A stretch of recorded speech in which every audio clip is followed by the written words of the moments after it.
All right, we are live, ladies and gentlemen. Ladies and gentlemen, welcome. Welcome back. It's that time of the week, the best time of the week, the only time of the week that matters. It's time for Good Morning Azeroth, and it's episode number 22, baby. I hope you guys can hear me all right. I hope the stream is off to an unscuffed start. That would be a miracle. I am joined today by the lads, the one and only paladin, Dunedain. How's it going, man? I'm doing fine. I'm doing good. Considering I am not in beta, I'm very happy to be here and discuss the game with you guys. So the hype is still there. That's awesome. That's awesome. It's good to see you again, Dunedain. Defcamp, my brother. Yo, what's up, baby? I'm doing great. You know me. Got my snap one hand ready to go. What flavor we drinking today, Defcamp? Oh, raspberry, baby. Oh, ooh, raspberry. Gotta love the raspberry. And Ayle, the chieftain of the Ayle Nation, is gracing us with his presence today. Ayle, how the hell are you, man? Doing great, man. Glad to be here. Can we turn Dunedain up? Of course, man. Of course. Let me turn Dunedain is Dunedain very up. low, as is Def. He's at 200%. I'm gonna turn you all up to 200%, man. All up. Everyone's at 200. Turn it up, baby. Everyone's at 200. Now, before we begin, though, you guys know our tradition here. 22 episodes. You guys know the drill by now. Defcamp, my man. We need a power infusion. Is that what we need today? We need a power. Let's go with the power infusion. I'm gonna need you to bless all of these brothers and sisters of Azeroth, both factions. I need you to bless them with a loud and thunderous greetings. A power infusion of sorts. Hit him with the Defcamp. Here we go, baby. Good morning, Azeroth. Oh, It's a nice one you again. get better every time, man. You get better every time. That is a good intro right there. That is good. I think we blew some car speakers out. Again, yeah. Maybe you could tell the people. Am I too loud? I feel like I'm too loud. I'm off the Richter scale. Can you tell the chat quickly before we begin Defcamp what that guy once said about his car? That cracks me up, dude. We were doing Good Morning Azeroth, and I guess he was not aware of the tradition. How it was driving down, in his car. All of a sudden, we hear "good," blew out his fucking car speakers. I'm sorry about that again, man. I'm really sorry. I feel really bad, but yeah, that's why now on we always gotta have a warning beforehand. Hell yeah. Just a little sound check. Can you hear me good right now? Is the sound okay for everyone? Yeah, I can hear you good. Can you hear the music though? I can hear the music now. Okay, thankfully, we're good. We're good. I can hear the storm one or the I'm always hearing something music. baby. Okay, good. You guys, chat. Can you guys hear the music? Real quick scuff check. Can everybody hear the music in the chat? The beautiful WoW OST. Yeah, everything. Oh, all dude, good. Ayle's got some fans in the chat too. Hell yeah, big Ayle's here today. All right, guys. So we've been playing. How long has the beta been going on? A couple weeks, right? Probably a month.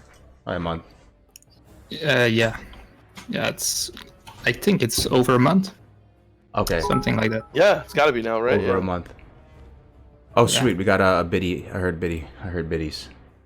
100 Paladin Volume Check Pride 100. Thank you very much, Code Blue, for the 200 biddies. You got some Paladin Pride in the chat. Guys, quickly, as we get started, what class are you guys going to play in Classic WoW? I need to see the distribution in the chat, guys. Let's get hyped, dude. We're like a couple months out, man. Maybe even less than that. What, like 50, 60 days, something like that? That's crazy, man. We are almost there. I need to see it. What are you guys going to play? What are you going to main? It's a big deal. So we have some talking points today. This is GMA 22. We've done 22 of these damn things now. And we're going to talk about any, none, or all of these things. We're just kind of freestyle a nice little natural conversation with you guys, talking about all things classic. On the menu, we have stuff like AoE leeway, melee leeway, launch predictions. What do we think the game is going to look like, given, what we know about the beta and all this.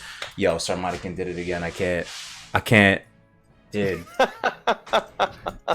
They hit you up with the oh my god. Oh, there it is. dude. There it is. The legend. He strikes again. The High Warlord, dude. Sarmatican, dude. Thank you very much, dude. He's just adding more integers every time. There's a 1 and many zeros after it of bits. Thank you very much, dude. Undead Mage Hype. Thank you very much, Sarmatican, for your continued support. Keeping a roof over your boy's head, keeping some Coors Light in your boy's fridge. Many thanks. Much obliged, Sarmatican. I hope we get the Hope to get to meet you someday, man. I totally forgot what I was talking about. We're talking about topics, right? Anything you guys want to talk about? About classes, but I feel like we need a straw poll, actually. Oh, A already? straw poll. Damn. Never done one Yeah. of those before. All right. Oh, What are we polling, Dunedain? for class? The class.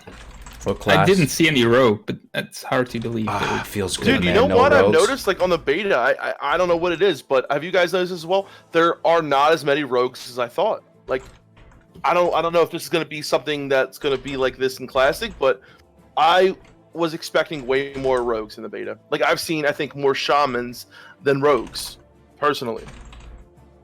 I don't know. What do you guys feel like that there's not enough? You guys feel similar about that? Like there's not as many rogues as you thought? They're all stealthed, man. You can't see That's them. true. That's true. They're all stealth. Yeah, that's what everyone says. Everyone tells me in chat, like, dude, they're just stealth. I'm like, oh yeah, that makes sense. That makes sense. That's Yeah. good. I mean, But even in BGs too, I don't know, man. I'm a little impressed by the cal. I mean, people have been playing the game at a pretty high level on this beta, but I feel like when it opens up to the masses and we're at launch day, do you think it's gonna follow the original trend of like back during a regular classic of like lots of melee, lots of warriors, hunters, and rogues? I would say would be the most played. Class. Even though rogues and hunters have been trending downwards on private servers, I have to say people it's less and less. Yeah, but I feel like rogues have been trended downwards since Burning Crusade, and they never got to their old levels again. But I feel like movies or YouTube videos like World of Warcraft and stuff, those hyped the rogue class really a lot. And I guess if people go and watch those again, people will probably play rogue. But I think rogue will probably be a little bit lower than expected. all because Kargoz is shit posting on them. Yep. Yeah. oh yeah, sure. Don't you feel like people who are playing Classic right now in the beta, or people who are watching these streams, I feel like they tend to go to hybrid classes more. A lot of shaman love. Someone was saying Preach was showing shaman love. There's been Sea-Doo clapping people on the shaman. There's been Big Ayle clapping people with the shaman. I'm telling you, and not to mention, like, I think people are seeing their full like potential. Like people are doing dungeons. They're tanking with them. They're destroying. You know, Ayle at level 30 friggin' one hit me. Even though at level 40 I beat him twice, 2 out of 2 duels. I beat you. That's right, Ayle.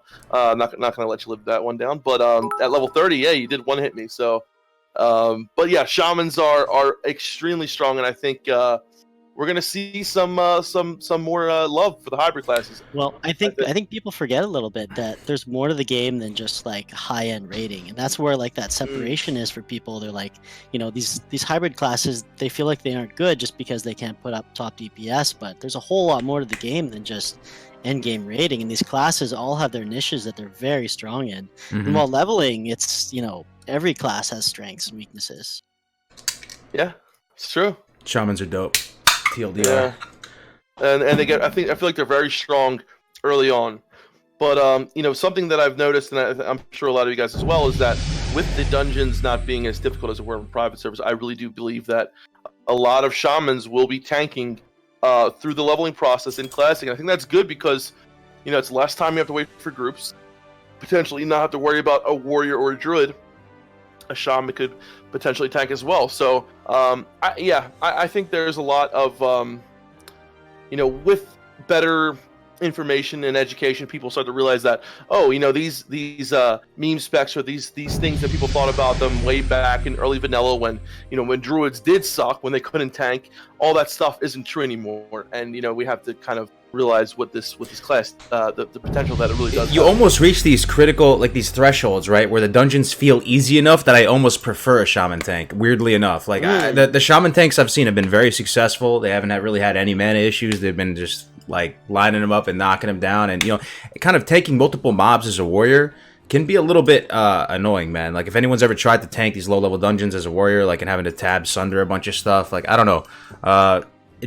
I don't know. I like having a shaman tank. It's been I've had nothing but positive experiences so far with it. And if the dungeons have been very smooth, like we haven't really need to CC all that much. But anyway, real quick, Overlord 200 biddies in the chat. Shaman, Mage, and Warlock have to be the most versatile and useful utility classes. They will be essential in raiding. I love those. Yeah, those classes are great, man. For sure. Especially in Molten Core with Warlocks and yeah. We should talk about that too. Predictions about Molten Core. I feel like we should first give a little intro about Ayle, right? Absolutely. So Big Ayle, you may see a new face in the chat. He's actually been on my stream on and off for the past weeks and has been a big part of the community. But if you've been living under a rock and you don't know who Big Ayle is, we should share his stripes, man. So Big Ayle here. He's not gonna say it, so I'm gonna say it for him. Full cleared, KT Nax back in the day, OG Vanilla WoW in the day, not on Nostalrius, not on private server, in the day, as a youngin, clapped down KT, very impressive, and is just a very good player. He's been on Countdown to Classic a bunch, also amazing engineer, full stack engineer. But I want to hear it from Ayle first. Ayle, could you introduce yourself to the people, if you could be so kind? Yeah, you pretty much covered the points there. I'm the full stack engineer for Classic WoW Live. Super hardcore, try-hard PvE and PvP player. Like you said, I did everything there was to do for PvE in Vanilla originally, and I'm hoping to do it again. I'm in the beta right now as well, so I've been, on that as much as I can and playing with you guys and missing Dunedain in there, but hopefully soon. Hopefully soon. It's been, let me first say, it's been really fun being actually able to play with you guys. It's been surreal, man. Like, we leveled the 30 to 40 with Ayle pretty much, like doing it as a little group and doing ABs with Defcamp and playing against other streamers, dude. Like Reckon Asmongold and Swifty, that was great. I'm getting a little taste of what's to come, dude. It's gonna be an absolute era. Like, as much as I like playing with all the other streamers and stuff, it's really fun. I can't wait till we have our own little nook and cranny of Azeroth, our own little realm to call home, man. It is gonna be I have to say, not being in the beta, it's pretty hard, actually. We don't get any new news posts like we used to get before, so there's really nothing to look forward to right now. The only thing we can do is watch streams, but we can actually play, so that's pretty hard. And I noticed it in the guild as well. The guild used to be very active in the chat, and people kind of, the hype kind of died down a little bit, but I guess it will come back soon, I hope. It's true. I mean, this is a question that a lot of people have been asking, is like, in stream, is like, Def, what do you think is going to happen if the beta goes up to 60? Is the hype going to die down? Is this going to happen? This is going to happen? I think, honestly, the launch is going to be crazy. I really do. I think the fact that everyone's going to be able to play together, everyone's going to be able to on there, I really feel that, first of all, just overall, everything feels good. Everything's amazing so far. There are some minor worries and things of contention, but when it comes to lettering and stuff like that. But I really do believe that once, the hype's been like a roller coaster ever since the announcement, and I feel like when that launch hits, dude, it's gonna go boom, skyrocket, baby, and it's going up, and it's gonna stay up. Yeah, I think so. No, I think you're right. Classic WoW, it's okay to watch streams, but if it's all you can do, it's not really that entertaining.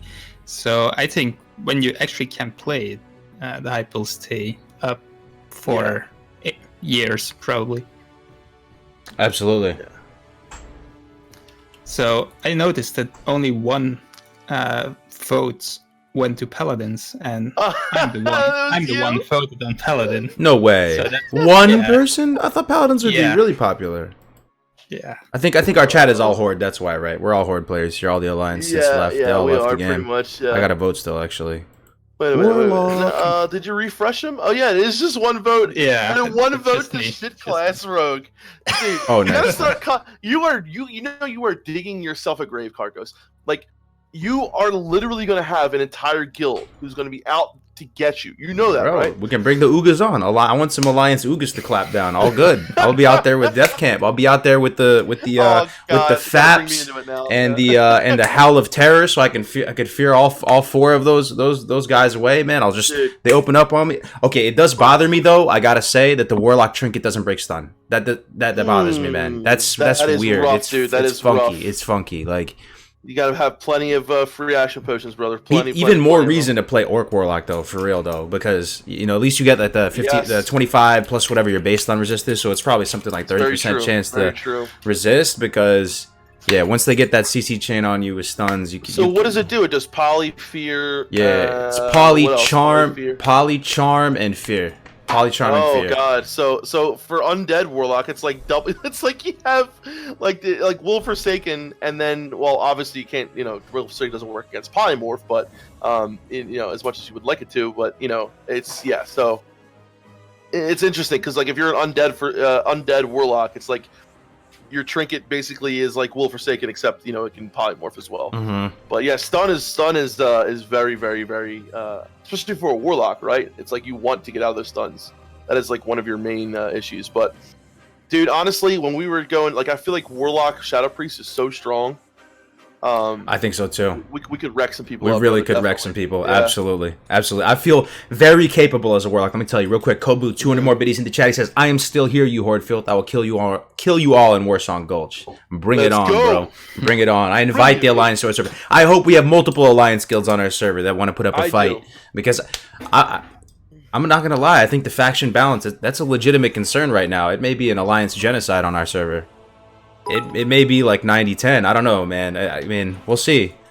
We'll see, right? Do you think it will be unbalanced? I don't know. We'll see. What do you guys think? Do you think what is going to happen on streamer servers? You think it will be a healthy amount of people on both sides?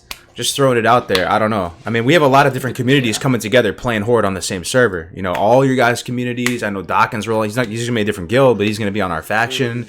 Yeah, I hope that. Like I know for a fact there are going to be some people that have already told me on my stream that they are going to roll the same server I am, but Alliance. Oh, really? They've said that? Okay. Yes, but I don't know if it's going to be enough. Like we literally, I would hate for our server to be like 70-30. I want it to be like at least 60-40. I would like that, yeah, because it's more, Yeah. Yeah. I feel like if you watch forums with guilds and guild invites, there are almost always more horde guilds on those forums, and it's like 75-25 on most forums I checked. I post my guild on those, so that's why I know. But I don't know. Do you think most people play horde nowadays, or On maybe retail. new people rather go with Alliance? People were telling me on retail Horde has the edge, and that more people play Horde, and that Blood Elf is the most played race. I could be wrong. This is just what I'm hearing through the grapevine. I don't really talk that many BFA players anymore, but I want to ask you guys something though. Do you guys feel? I mean, I feel like this completely. I feel like okay. So for me, I explained this before. My first character was Alliance. I love the cities. I love everything. I love the quests. I love all this, but I don't feel connected to the Alliance. I feel so connected to the Horde, right? The brotherly aspect. But the Horde of vanilla is so different to the Horde of retail. Do you guys think that that will make a big difference? Because I really feel like the Alliance of vanilla is different than the Alliance of retail. People who have never played, or who may be like, oh yeah, I'm all for the Horde in retail, might be like, oh, you know what, I'm all for because they're so different. The factions feel completely different, in my opinion, than they do in Classic compared to retail. They do. But I think it's mainly because of the Blood Elves. That's how I probably. Yeah, that's probably. we had to have a pretty cute race, man. That's what they said. Okay, real quick though. Overload with the 200 biddies. Get out of here, Code Blue. The only thing Paladins are good for is mind controlling and getting in buffs before raids. Shots fired, dude. Shots fired. So here's my thing with the Alliance vs Horde. I like them both. I appreciate the game. I'm trying more and more every day to appreciate the game like how John Madden appreciates football. I'm looking at like seasons, the server life cycle as one game. Like I compare it to a MOBA. I've said this spiel a million times, but I think it actually sticks. Like in a MOBA, it takes like an hour to play a game of Dota, and you go through it, and every time you make a level 1, you level up, you get your, you buy your little tangos at the beginning, you buy your little branches, and you get all your gear, and you level up. I see a comparison, a parallel with WoW, but okay, that's kind of a tangent, but at the same time, what I was going to say is that I like the Alliance 1 to 30 early levels more. I enjoy it more. The quest lines, Duskwood, Redridge, Westfall, Elwyn, all these zones are beautiful, immaculately done, amazing, beautiful, really rich lore, like amazing. Like you can cut, it's palpable juiciness, but then, once it starts to converge all those later zones and the Horde and Alliance are there, I like the Horde experience as a whole more. I start to miss Horde once I get to like 35. Yes. I'm like, yo, I miss the Horde, man. I know exactly what you mean, dude. I know exactly what you mean. And like, I see what you're saying, but I kind of miss Stormwind if I'm not playing Alliance. And Ironforge, I really like those two cities. I don't really care about their Nessus that much, but Ironforge and Stormwind and the music in there, you spend quite a lot of time in those cities, right? I have a way you can fix this, Dunedain. Just go rogue and just sit in and just gank people in Ironforge and Stormwind all day as an undead rogue. yeah, we'll think about that. Yeah. Well, the fact that you can play both Dunedain and then you end up missing Alliance more, that probably means you're an Alliance player through and through. You know, you have more of an attachment with them. Like, what about you, Ayle? You played both now. You've been playing a lot of Shaman. It seems like you've been getting into the Shaman a little bit more than maybe you anticipated. I mean, I don't. Where are you at? Faction. Yeah, like everything for me is brand new. I kind of got to side with Dunedain a bit here. When I was running around Westfall, and I was kind of missing it just a little bit. Honestly, it's gonna get a lot of hate probably, but there is a whole bunch of nostalgia for me there, with especially the music. You know, the music is what really gets me. Like I hear that music, and it just, man, it takes you somewhere, right? It does. Yeah. So for me, everything I've done on Horde, I've never leveled a 60 to Horde before, only up to like 30. So everything that I've done has been like, it's a new experience for me, and I've been loving that too. So I can't wait to go all the way to 60, and like for me, it's going to be a totally fresh experience, right? Dude, that's beautiful right there. I mean, so I did this as well, Ayle, recently. So my first character was Alliance, and like I said, I love those cities, and I fell in love with that. But I hadn't played Alliance for 15 whatever some years. I did it on a private server, and experiencing all that over again. And there was places that I never did before, like Loch Modan. I never did any questing there. Like playing this game that's 15 years old and experiencing these things for the first time is so awesome. A lot of those people out there who are like gung ho, Horde or Alliance, you owe it to yourself to maybe just give it a try and like go through the leveling experience and and just think about the game for a minute and like think about all these aspects of the game you may have never experienced. Maybe you never tanked before, maybe you never healed before. Like there's still so much that this game can offer, even though it's 15 years old. It's unbelievable. It's true. It's so true. Yeah. You gotta realize I played Horde most of the time in my WoW career. You played Horde? Yeah, I played Horde from the Burning Crusades until my friends all quit, and then I jumped to the Alliance again. So, but I usually played I wanted to say I played Blood Elf, but that's not true. I played a troll most of the time. So Troll Hunter, right? Wow. I know Troll Druid. Troll Druid. Okay, I can see you as a Druid. Okay. Yeah. I got you. Little known fact about me though, guys. Navik was at my wedding, and so was Egregious, and they were talking to some of my groomsmen who played vanilla with me back in the day.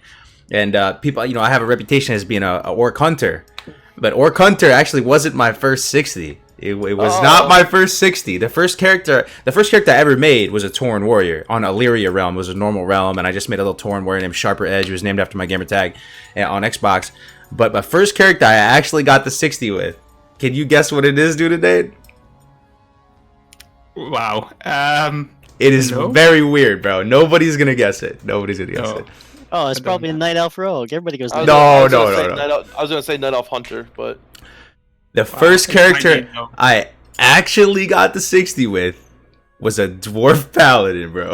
Get out of here! And Navik was talking to my friend Max, and he was like, yo, so like, James was playing, Orc Hunter, like, like he was talking about, me playing Hunter and stuff, and Max was like, when I was playing with him and like when we first started playing together, because we were playing as a bunch of friends, we actually went Alliance first, and it was only until kind of after that all resolved a little bit, we played on Dark Iron server, that I ended up going Horde. But a good chunk of my actual vanilla days was Alliance. Just a little fun fact for everybody. How did I never know this? I know, it's weird. I try to sweep it under the rug, man. Like I'm not a Dwarf Paladin. Same thing with my Night Elf Rogue. I'm like, yeah, that's my first character, but man, do you still have that character? Me? No, both. I do, but yeah. Kargoz, you still have the dwarf? I can't find him, dude. I really don't know what happened to him. All I do remember is this though. So the day after, I got a Zandalari hero charm on literally the day after my account got hacked and I lost everything, and it like totally demoralized me. I remember I got to experience Zandalari Hero Charm. I logged off at that island where you turn it in, right in Strengthorn, and then it was over, dude. It was over. As a paladin, you had a hero charm? Well, was it the hero charm? It was some kind of trinket or something, right? You turn in all the things, right? It had to have been that, right? The gear, you're talking about the gear that you get there, or yeah? No, hero charm's a trinket. Yeah, it was definitely the trinket. Spell power one, right? Yeah. 100% it was that then. But the day after, you can max. I got to experience it for like a couple hours, and it was GG for the pally. So. You almost joined the right side. Almost. I'm definitely a horde player now, but it's just a little fun factoid right there. Expose myself to the world. I never see you as a paladin though. So like, what made you want to play paladin? My friends were going Alliance, man. It looked kind of cool to me, and I was hating it though. Like, I was doing ZGs, and I wanted to. Oh, okay. I also got really happy when I got my banana spalders, right? Tier 1, and I got a Finkel Lava Dredger, and I was feeling on top of the world, but I couldn't go Ret, and like Ret was kind of like a meme, and my role in ZG, they were telling me to just stay way back and stay out of combat and buff people and just like res people after they all wiped, you know, like I was like not having a good time. Like I was like, dude, this is whack. Like this is so whack. This is not what I want to do. And now I've come full circle. Now I love paladins. I appreciate paladins, the buffs, and the super high impact across the board, really across every axis of the game.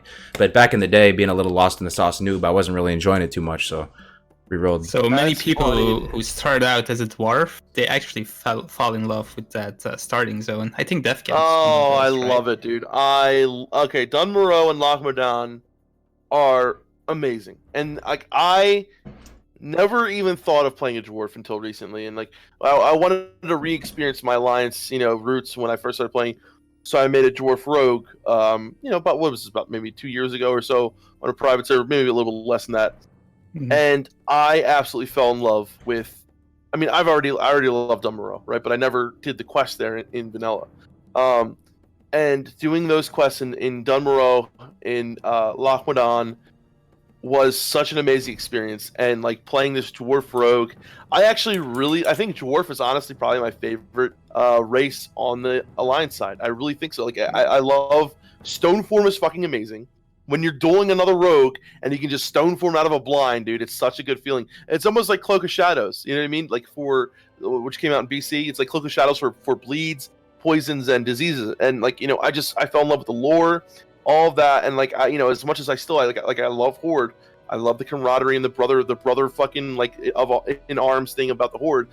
But when it comes to dwarf, dude, I don't know what it is. It's pretty cool. I do like it. They've grown on me a lot. Yeah, I've come full circle on them. They're kind of little badass, especially they look when they get armored out, they look pretty sweet. Seeing dwarf hunters running through. Yeah, I don't know, man. They're pretty cool. Dwarf priests in tier 1. Tier 1. So there's some stuff you wanted to talk about, Kargoz. Shall we start with that AoE melee stuff you wanted to say? Yeah, do any of you guys have any initial thoughts? I can jump in. I'm a blabbermouth today. I drank a lot of caffeine, so if you guys have any initial thoughts on AoE leeway and melee leeway, we can start there. Well, I think you should. Okay, I can introduce it. All right, so all right, so melee leeway and AoE leeway. These are both like they're potentially mechanics that were introduced in MoP. I don't know for sure. That's what I've been told by Ztox, and some other people have echoed that sentiment. I don't know if anyone knows for absolute sure. There's a lot of big brain people way smarter than myself out there investigating this issue. If you have opinions on this, feel free to share them. But ultimately what this leeway is that if two entities are moving, they're both moving. One could be jumping, they could be moving, they could be strafing, whatever. If two entities are moving, if the person like swinging at them with melee will get an additional up to an additional 2.66 yards of additional reach, of additional hitbox or range or whatever, right? If both parties are moving. People are testing it by one dude jumping it and a guy strafing back and forth to see if they can hit him. And this, some people are saying, is Blizz vanilla-like? It's totally correct. It's how it was in vanilla. Some people are saying it was introduced in MoP. Do you guys have any opinions there? That's melee leeway. We'll talk about AoE leeway before we start. Is the same thing, but with AoE spells. So with AoE spells would get additional range if two parties are both moving.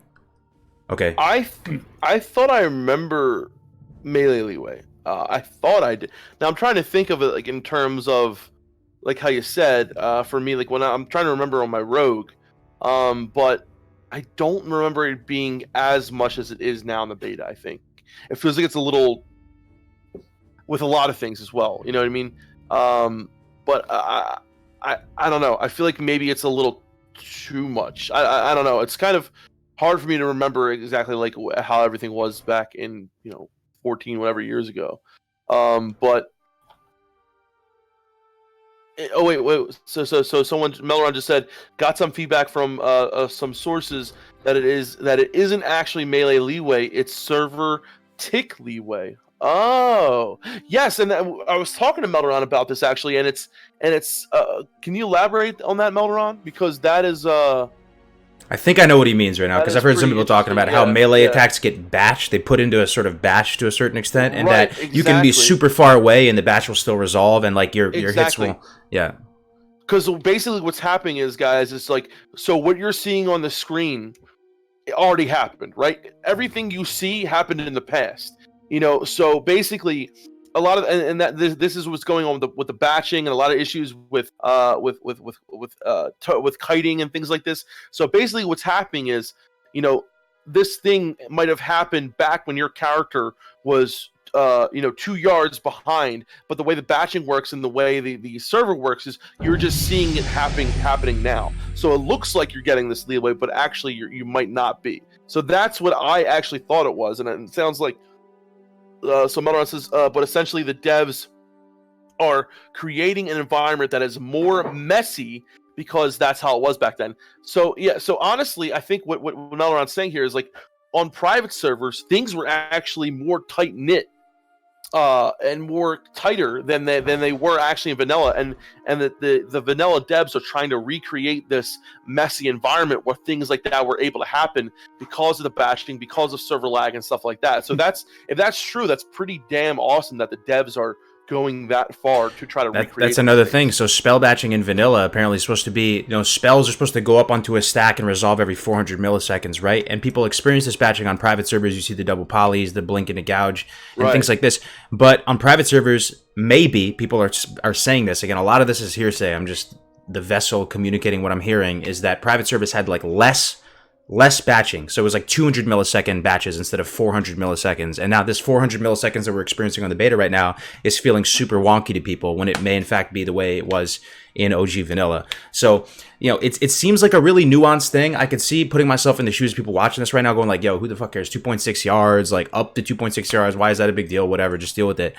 What that actually translates into in terms of gameplay is that classes that are kiting, people that want to kite things around. So this could be AoE grinding, a big thing, right? Or a hunter trying to kite someone away, or just a mage trying to kite a warrior who's trying to attack them away, right?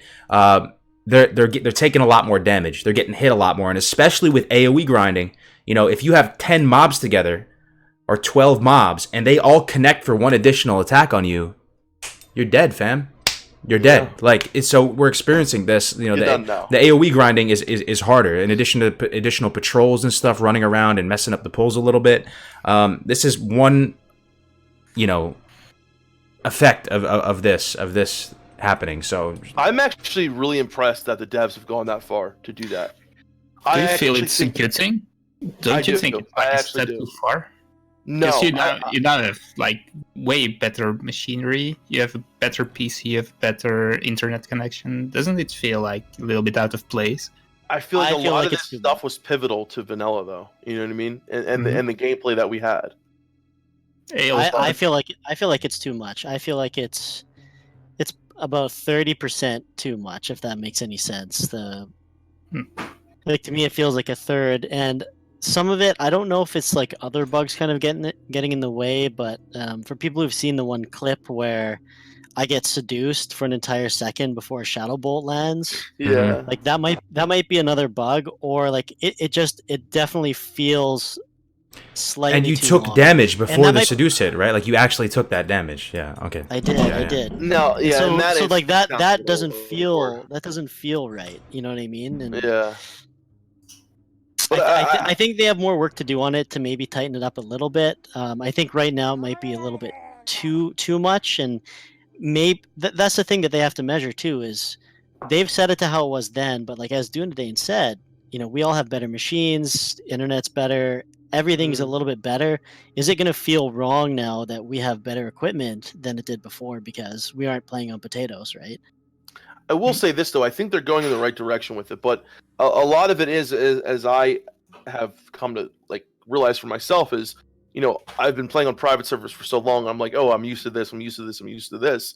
You know, but I do feel like, yeah. So there are some instances where it does feel a little wonky, where something happens where you're like there's no way in any possible like realm that could have happened. And you know, when you add this together with the much faster load times and things like that for, you know, everything that you see on your end, and then you have this thing that's happening in the past, and you know, so it feels, I understand, like it feels wrong because yes, like everything we're experiencing is kind of happening beforehand, but now our computers are so much faster, internet is so much faster that you're seeing it and it's looking different than it would have looked in vanilla, right? Basically, I think is kind of what's happening. So maybe if they can kind of correct for that minor, like you said, maybe that 20-30%, but I do feel like they're going in the right direction with this. Like exactly the low ping. Thank you, Cam. I couldn't fucking think of the word. But I do feel like that this is like in the right direction. You know, I mean that the fact that they would try to recreate this just says to me that they really care about the feel of vanilla WoW and the gameplay. You know what I mean? And that, I think that overall is what I'm kind of taking out of this. And there are some instances where it does feel a little off. But it's interesting though. They are picking and choosing. It's not like they're going to go for the purest, most authentic vanilla experience. Like this is WoW Classic. It's not vanilla WoW. Like there's some differences here. Like with named mobs respawning fast. Okay, that's another thing though. So maybe I'm wrong. Because apparently dynamic respawns were a thing in vanilla. From the Horde. Later. I bet the Alliance won't match the dono. You my boy Kargoz. Stay Gucci Pony Boy with the $15, dude. Thank you very much, man. You the man. I appreciate the support, dude. So yeah, there are some. I don't know. I almost don't want to talk on it because I can't remember 15 years ago exactly how stuff was. I really can't. It's hard. Yeah.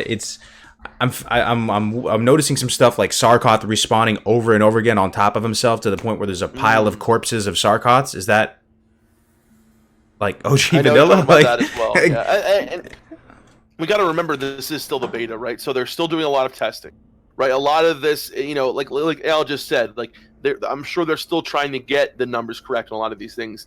But I think like the idea of this, which was what I liked a lot. But now, you know, Kargoz, what you're saying, right? I've noticed the same thing where certain mobs, you know, but then again, you know, I was in STV and we're waiting for Bag Thera or whatever, Bag Thera to respawn, and it's like, you know, it's a half hour for a elite to respawn and all this, and that feels right. That feels like, but then again, you wait for like a certain named mob who's not an elite, and he's respawning every 2 minutes. You know what I mean? So it's like, why is the elite spawn every half hour? Why does that, you know, and then this spawn is like going off like crazy, you know? So and the other one, Baron Longshore over in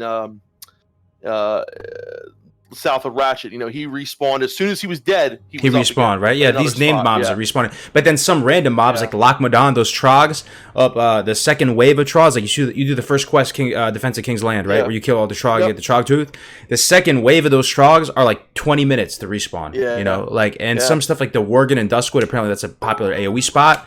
They weren't respawning for like 25 minutes either. So there's some funkiness. I don't know, maybe. And, like the one thing I try to remember at the end of the day, it's beta, right? So there's obviously, you know, just keep on reporting the bugs. Like, you know, the other thing was an RFD hitting the gong. Is there supposed to be a 5-minute wait in between every gong hit? I don't remember that. I'm pretty sure that you could hit it twice in a row. But you know, so like, I try to keep in mind at the end of the day, it's a beta. Report what you think may be a bug, and you know, and I think and what's awesome, and I will say this, as guys who have been on the beta, you can attest to, I'm sure, they are fixing things. Like, you know, things are being fixed. Things that were big issues are now no longer issues. Like, you know, when it came to like the fort bug and all this other stuff, and the putting hots on a target going into combat wasn't going into combat. All that's been fixed. Ayle, we tested that. With renew on targets and all that's been fixed. So it feels a lot like they're working on this constantly. So I think that's something that we should remember, that it is like a moving piece of machinery, you know? Yeah, they are. And as for like the dynamic respawns thing, there was the developer Mark Kern talked a little bit about it, how it's kind of working but kind of not in the beta. But they had developed a system actually for mobs that have quests attached to them to respawn faster. So, for example, if there's like a quest to kill a certain mob and there's none of those mobs spawned, it'll spawn some. So, places where you're seeing like really fast respawns, those might be quest mobs. But he was also commenting saying that he didn't think it was working properly as well. So it's tough to say. Yeah. Real quick, yo, Code Blue, man, he answered the Horde's challenge, man. We got some Alliance representation here. He said the Horde challenges the Alliance answers. He give freaking 10 tier 1 subs. Whoa. So welcome everybody, guys. Full Moon, J-Bot, Web Grill, Ayo for Yayo, Maylaws, What's the Problem, Rados, Yellow, Bobo, Zivugi. Welcome to the channel, guys. Courtesy of Code Blue, my man. Thank you very much. Stand as one for the Alliance. PogChamp, dude. Thank you very much for that. Okay. All right. So I'm gonna throw it out there. I'll just throw it out there to you guys. Maybe specifically even Ayle too, because Ayle's probably been doing the most PvP. What are your major concerns moving forward, Ayle? Do you have anything that stands out to you? Honestly, like the melee leeway is a big thing. You aren't able to kite people as easily. I feel like it's mostly working, but like I said, I don't remember if it's right or not. But I feel like when you have a target snared, that leeway should be removed. That's what I remember, anyways. Where if you snare the target below 30% run speed, they won't be able to melee you with that increased range. So that also works in PvE. So it feels kind of weird how like you'll try to like Earthbind slow someone, but then they can still beat on you the whole time. And there are also like Warsong Gulch had a whole ton of issues, honestly. Oh, with all the flag interactions and stuff. Yeah, that was a nightmare. The flag interactions. That was funny. That's you can true. actually like jump behind the base and things like that. Well, isn't that supposed to be? Oh, you mean behind the base? Yeah. Okay, So, like, I thought. Okay, I'm okay with the jumps where like you can do like a jump onto the tunnel and things like that. Right, But like but being able to jump behind the base or like get on like the lumber pile or getting stuff. feared in between two logs, where you get stuck in between the two logs, and then you can go back, but you can't go back into the yeah. So we feared Swifty into the abyss, left him there. Yeah, I mean melee leeway. Also, doesn't it feel weird that you can negate the melee leeway by hitting S and backpedaling? That like removes it somehow. I don't even understand how mechanically how that works, but apparently that's the best practice now. Before you drop a Nova or a Cone, you start backpedaling as a mage to reduce the melee leeway so they can't hit you, and you hit them with that. And then what you were saying about the slows, Dynamic was echoing that yesterday. Like, so you're saying that mobs are slowed and they still have melee leeway. Yeah, that's right. And so for me, like I remember, with Earthbind Totem being able to kite mobs kind of like in a circle and not be meleeed. Same thing with Hamstring, and the same thing. It's like they just have this increased range, and it makes it way hard. Forget about it. If you're a Tarn, I feel it's even. If you're a Tarn, it's so bad, dude. It's like, oh my god, yeah. You can't kite Tarn. Yeah. No, it's ridiculous. Yeah. So a Tauren can potentially, it could be a shaman, it could be a warrior, can melee someone from 9.66 yards away. Interesting. Something to think about. And again, we're not super experts on this. We're just dumping what we've been hearing and what we've been experiencing in the beta on you guys. So one thing I want to bring up too next, this is something that's a little bit near and dear to my heart. Some people are very hit or miss on this. When it comes to AoE grinding and potential, AoE grinding as a whole, some people are beyond bored of that. That's like a fate worse than death, the AoE grind for 3 hours. It's like they have no interest, they don't like it. I kind of like it. It's like a puzzle every time for me, and it's so satisfying watching a lot of mobs like wither away and just die to arcane explosions or blizzards or whatever. So the point I'm going to is that mob tagging isn't working on the beta, so you can't mob tag for people. So what is mob tagging? Mob tagging is usually used for power leveling lower level characters, and that's when a lower level character will get the tag on a bunch of mobs, throw a little grenade on them, or if they have access to an AoE skill, they'll tag them all with an AoE skill, and then a higher level person or people will come in and kill all the mobs for them, and they'll get full experience from those mobs, and you're able to power level people through the world really quickly. You can do dungeon mob tagging. So my question to you guys as a community in the chat and to you guys on the show is mob tagging a good or bad thing? Should it be in vanilla? It was in OG vanilla. I can see a line of reasoning to suggest that mob tagging would be bad though, because you're kind of trivializing leveling content legitimately if you can do that once you have high level characters. So But can I ask first, what part of it is not working? Does it not grant any XP, or does it grant fewer XP, or they're just I'm pretty sure they're just sharing the tag, right? Or I actually don't know. People have been testing it. I actually didn't know about it. I thought it was working in my. Well, I tried, but it's not with a huge level difference. But on the stress test, I was level 1, and some people were level 5, and I was mob tagging, and they were killing my mobs, and I gained experience for it. So, yeah, but that's only like 4 levels difference. So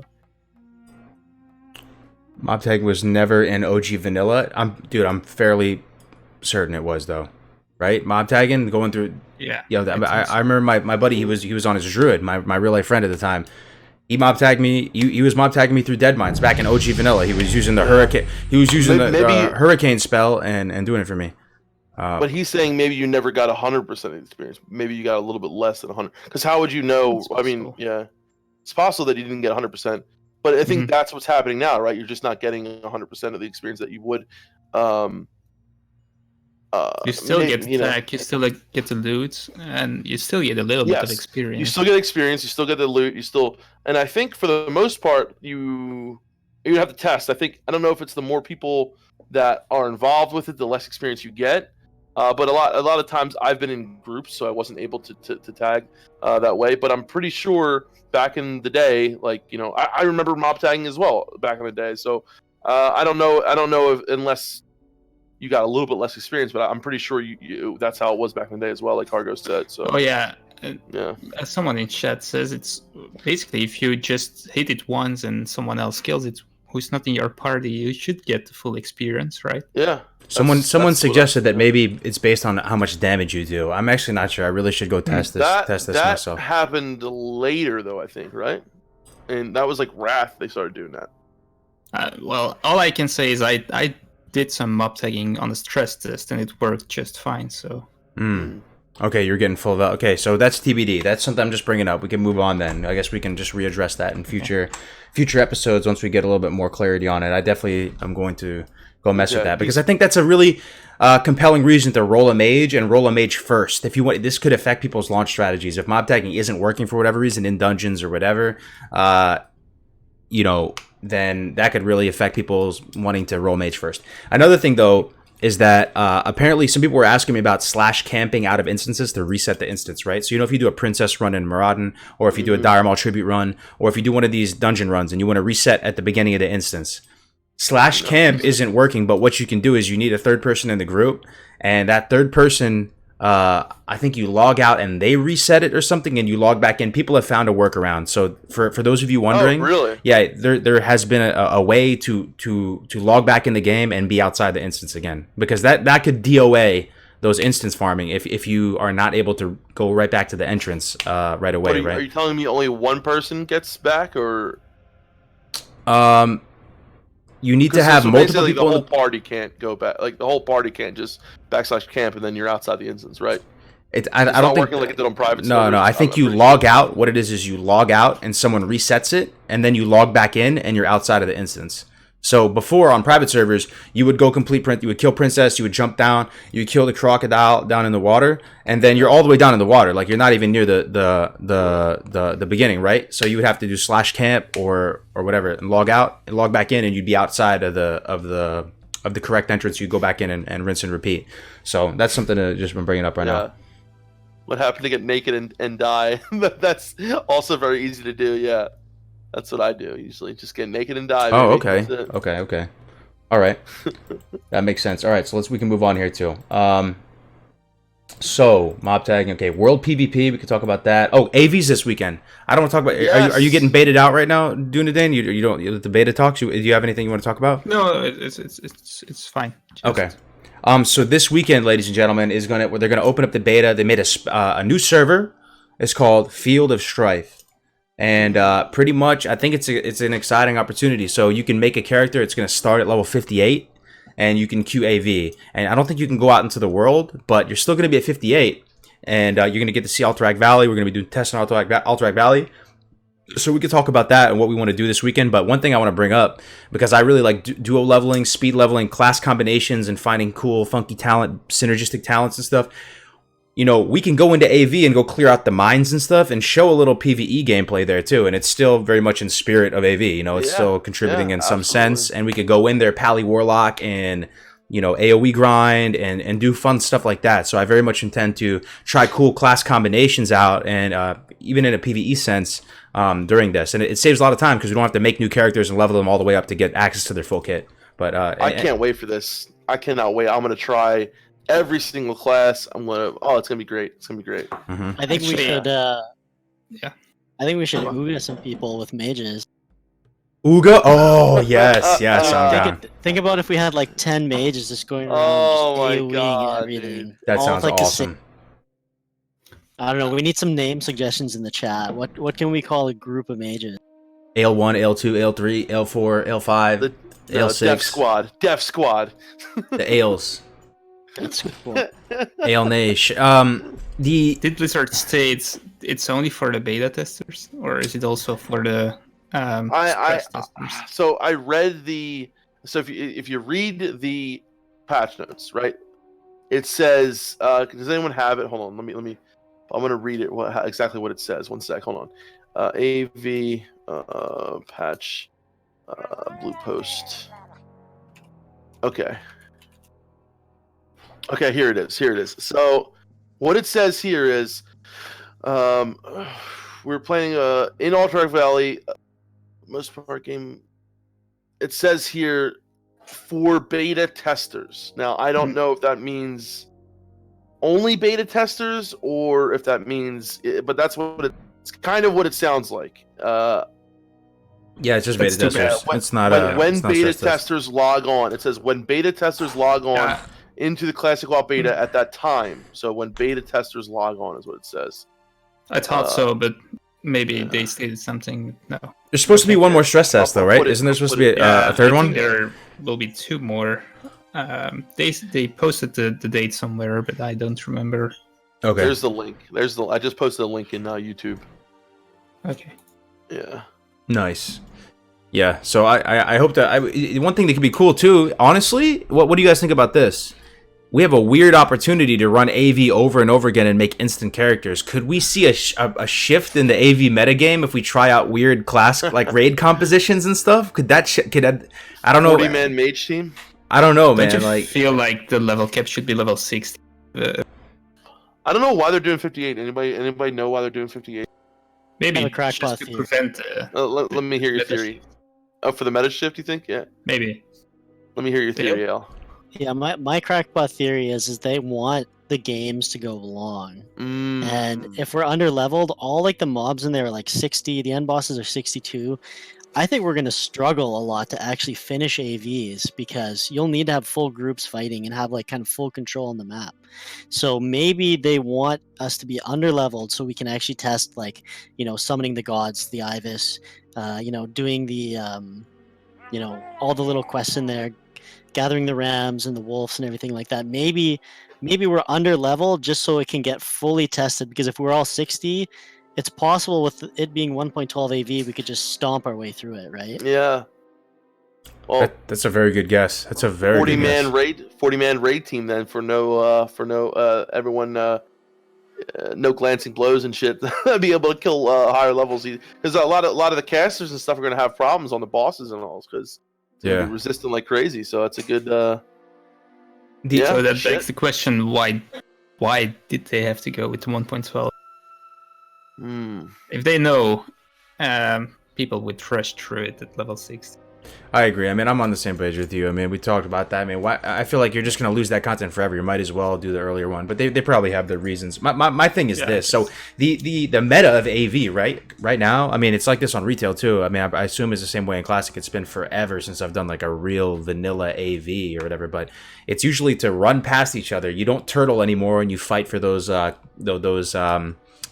mid graveyards back and forth. Both sides usually death ball past each other, right? You send a back cap squad to go try and see if you have a chance of recapping some of those critical towers before they seal off. And then you pretty much go try and zerg into the enemy base, and take their keeps so that you can reduce the amount of those really strong guards in the final keep. Then you kill the boss, right? But what Ayle's saying, which makes sense to me, is maybe we're going to be too weak to do that. Maybe like being 58 is going to make it so that isn't as viable of a win condition to do that. Maybe the archers are just going to be clapping people, just sniping people, and people are just dying. I don't know. Yeah, that's a really good point. So it'll be interesting. It'll be a lot of fun. I'm ready for it. I really want to try a different bunch of stuff out. So I'm sure this weekend will be a lot of fun for streamers and stuff. Unfortunately, I wish more people. See, the thing is, right? If it's one server, you know, I don't know why. I guess maybe the PTR testers that would be too many people. I don't know, but you could have a good amount of AV games going on at a time if you invited everyone from the stress test. Maybe that's too many people. I don't know. Maybe. I don't know, but who knows? We'll see. We'll find out tomorrow, I guess, right? Yeah, but it's something else to watch for. It's something else. I mean, as a stream watcher, I mean, it's not the same leveling stuff at level 40, capping and or capped at level 40 and running dungeons. So maybe it's interesting to watch some streams tomorrow. Yeah. So yeah, anything to add about that? No, that's pretty much it. I mean, yes, so stay tuned, guys. We're gonna be running with Countdown, right? With Josh over at Countdown to Class. That's gonna be fun. Hopefully, we have some good games with him and his community. We can do a little squad and roll through. It's gonna be fun. All right, so I got some other stuff to talk about too. Just chime in with whatever you guys want to talk about because we got a couple other topics. We have predictions for how long the beta is going to run and when the next stress test is going to be, how we think the beta is going as a whole, things like that. We can also talk about launch predictions. We can talk about professions and how the different phases, like phase 1 through 6, is going to affect maybe the profession meta and the economy. We can talk about world PvP, Ooga gang, stuff like that. What do you guys want to talk about? Yeah, I like them all. So let's probably start with world PvP. So okay, yeah.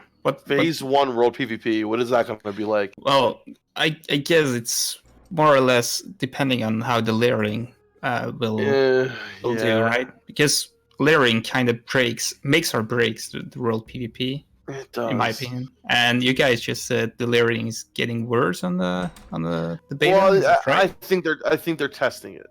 I think they're testing it. Yeah, like you described it. I hope they are testing.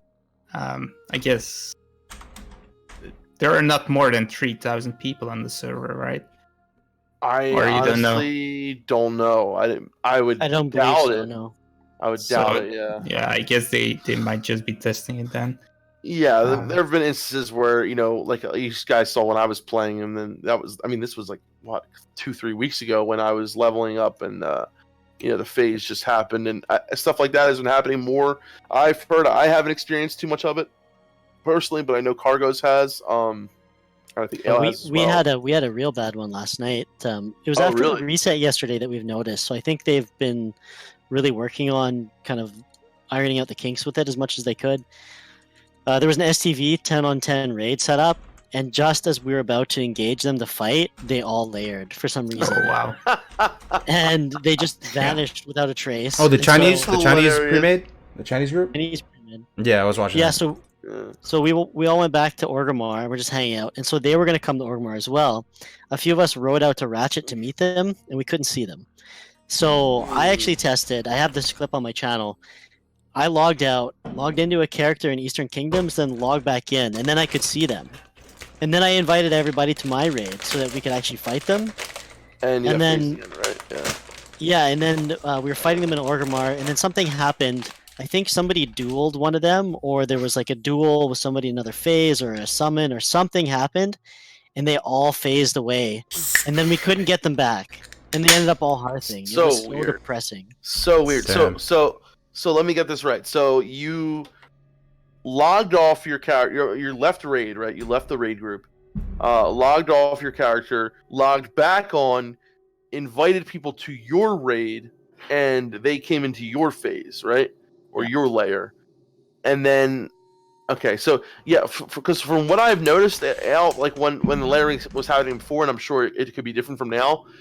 I tried all those things, and it didn't seem like any of those things were affecting it. It was just kind of like you were either phased or you weren't, and it was like by the God's will. It was like I couldn't, even though I would log off, do this, do that. Maybe that thing you said, like going on another character, but it seems to me like there are some like different rules to the actual phasing thing that I just don't.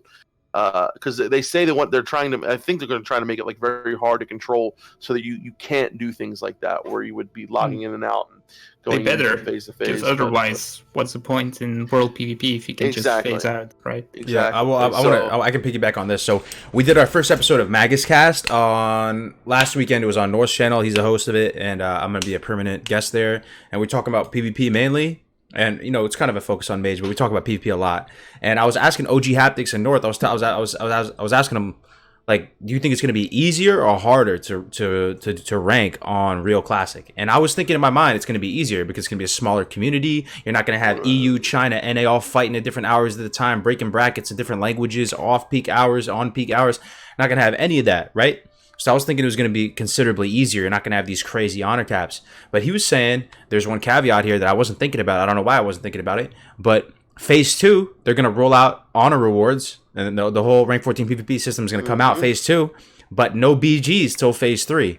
So what that means is that usually the meta of these private services, you're going to have a couple pre-mades that are going to assert dominance on these servers. They're going to roll in super heavy, and they're just going to dominate, and then the other team is going to give up after a couple fight. They're going to fight. The other teams are going to fight like a couple times, and they just give up, and they farm free honor more efficiently than anyone on the server. And they can control brackets, and they're just like the top dogs, and they say this is what the brackets are going to be, and everybody kind of falls in line with that. So the key thing is that group is farming honor more efficiently than the masses, right? But without BGs, it's going to be time spent. It's going to be a world PvP time spent check.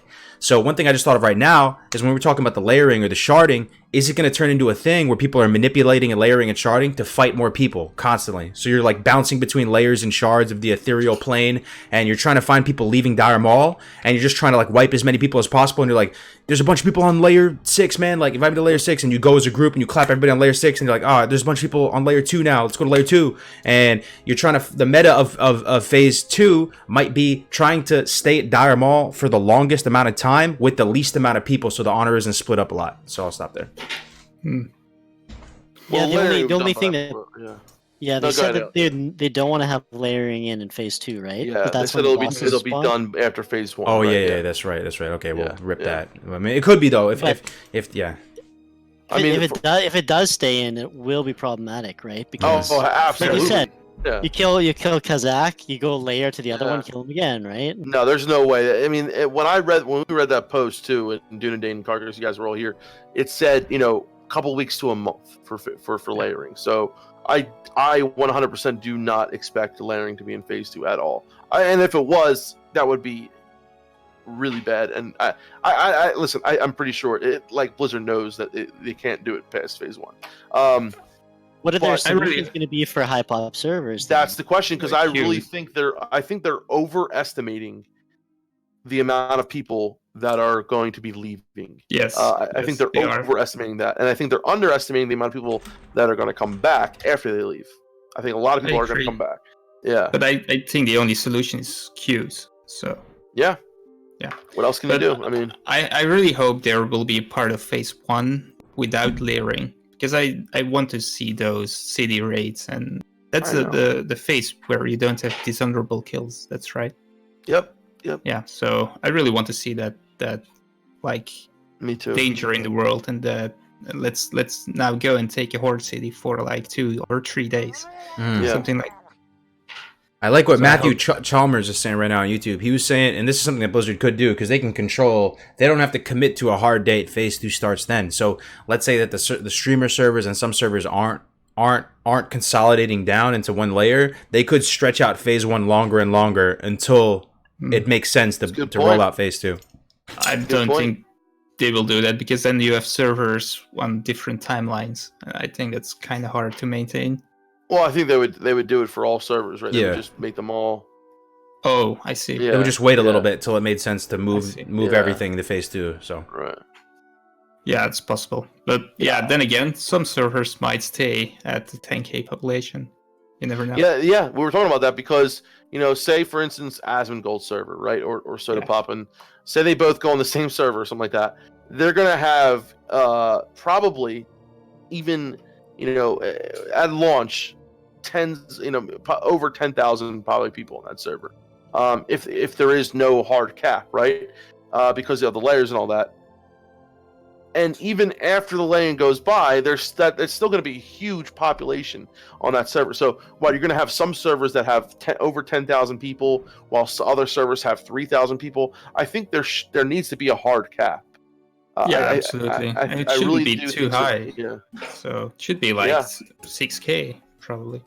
I would agree with that. Yeah. They might think it should go to 12k. I feel like they think it's something like 9 to 12k should be the hard cap. I don't know why I feel like that. I guess because they gave examples of 3 layers, right? 3 layers, 3 or 4 layers, and I really think they think that a ton of people are going to leave after phase 1. I think there's going to be a lot of people that do, but I don't think it.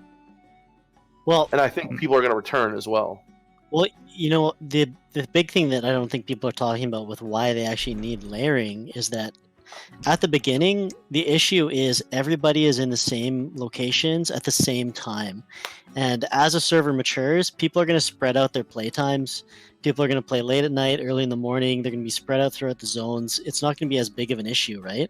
Where at the beginning, everybody's going to be logging in on release, and you're going to be in those starting zones, in those first level zones, Barons and West. Right. And that's why they need the layering, because that's what kills servers, is everybody all being in one place at the same time. Right, but the issue of the server population is still there no matter what, is what I'm trying to say. You know what I mean? Yeah. So when amount of hard caps will limit streamer overlap on a single server, very important. Yeah, exactly. I think there needs to be a hard cap. I really do. I don't really understand your point, Ayle, but I thought layering, it's continent wide, right? So it doesn't really matter that everyone's in the same zone or not, because you will still be on the same layer with your 3,000 people. Right, but it allows them to split it up, right?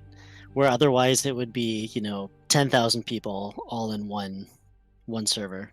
Where this way they can have 3,000 per server and divide it up that way. Yeah, it still allows them to share the load, basically. Yeah, it will still be overpopulated in those early zones. So yeah, I guess it kind of allows them to split it up. I think the main reason they made it is just to not have queue times and later on not have a huge drop off. Yeah, that's pretty much what they're looking at. So if they don't have layering, it's like either people can play the game and there's issues with layering, or people can't play the game and they sit in a queue, or the servers crash. That's the option Blizzard is looking at. Either people can play or people can't play, and they're always going to choose for people to play, even if it's an inconvenience and it's shitty, for a little while. I feel like that's kind of what they're doing with this. It's like either people play or they don't, and they're choosing people to play. It sucks if it's going to be in for any amount of time, but short term, it's, I think, the best we can hope for. I think so. See, the whole thing with the layerings to me, that's not the issue. I think the issue for me is what happens after. I'm not talking about the issue of the layering. My issue is if they allow 3 to 4 layers per server, and have these servers with 12,000 people. What happens once the layering stops and we have these mega servers?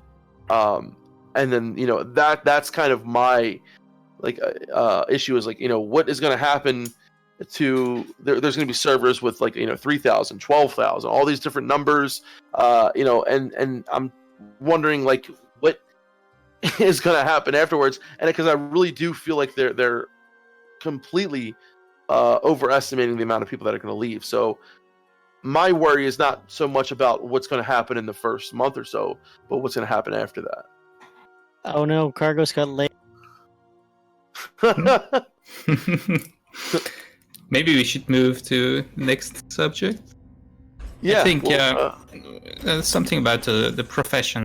The Kargoz types would duo leveling. I feel like professions in every phase. Every different phase of and this is one question that a lot of people were asking me. Like, someone was like, "Oh, Defcamp, why don't you have wizard oil?" I was like, "Well, because it's the same issue as item progression, right? You can't get the wizard oil until what patch was it? Pre AQ patch, right? The mana oil, brilliant oil, and and I'm pretty sure that's how it's going to be. I mean, that's how it is in the beta right now. So so a good thing to realize is like a lot of these recipes or certain recipes that weren't available until certain patches or certain phases will also be not available till that certain patch. So I think that's one thing a lot of people were asking me about that in the stream is like, was Brilliant Wizard Oil available at the launch? No, those things are not available until they're relative. So do you feel patches. like there's like a tier list for professions for gold making in phase 1, and does it differ from phase 6? Oh yeah, I think. So yes. what would be like the best profession to make gold, or what's like the top, phase top 1? 3 in phase 1? Yeah, it's hard to say. A lot of it depends on the economy. Now, I mean, and our Black Lotuses are probably going to be BOE from the launch, right? I haven't even realized that because I don't think we've gotten to that point yet. But I'm pretty sure they will be. Right? They are BOE. They are. Okay, they are BOE in the beta. I haven't seen the one yet. Yeah. So herbalism will be rough in the beginning, but towards the latter end of phase 1 may be lucrative. But I think for a lot of people just leveling up and trying to make money, I think first of all, like I'm sure you can make some money.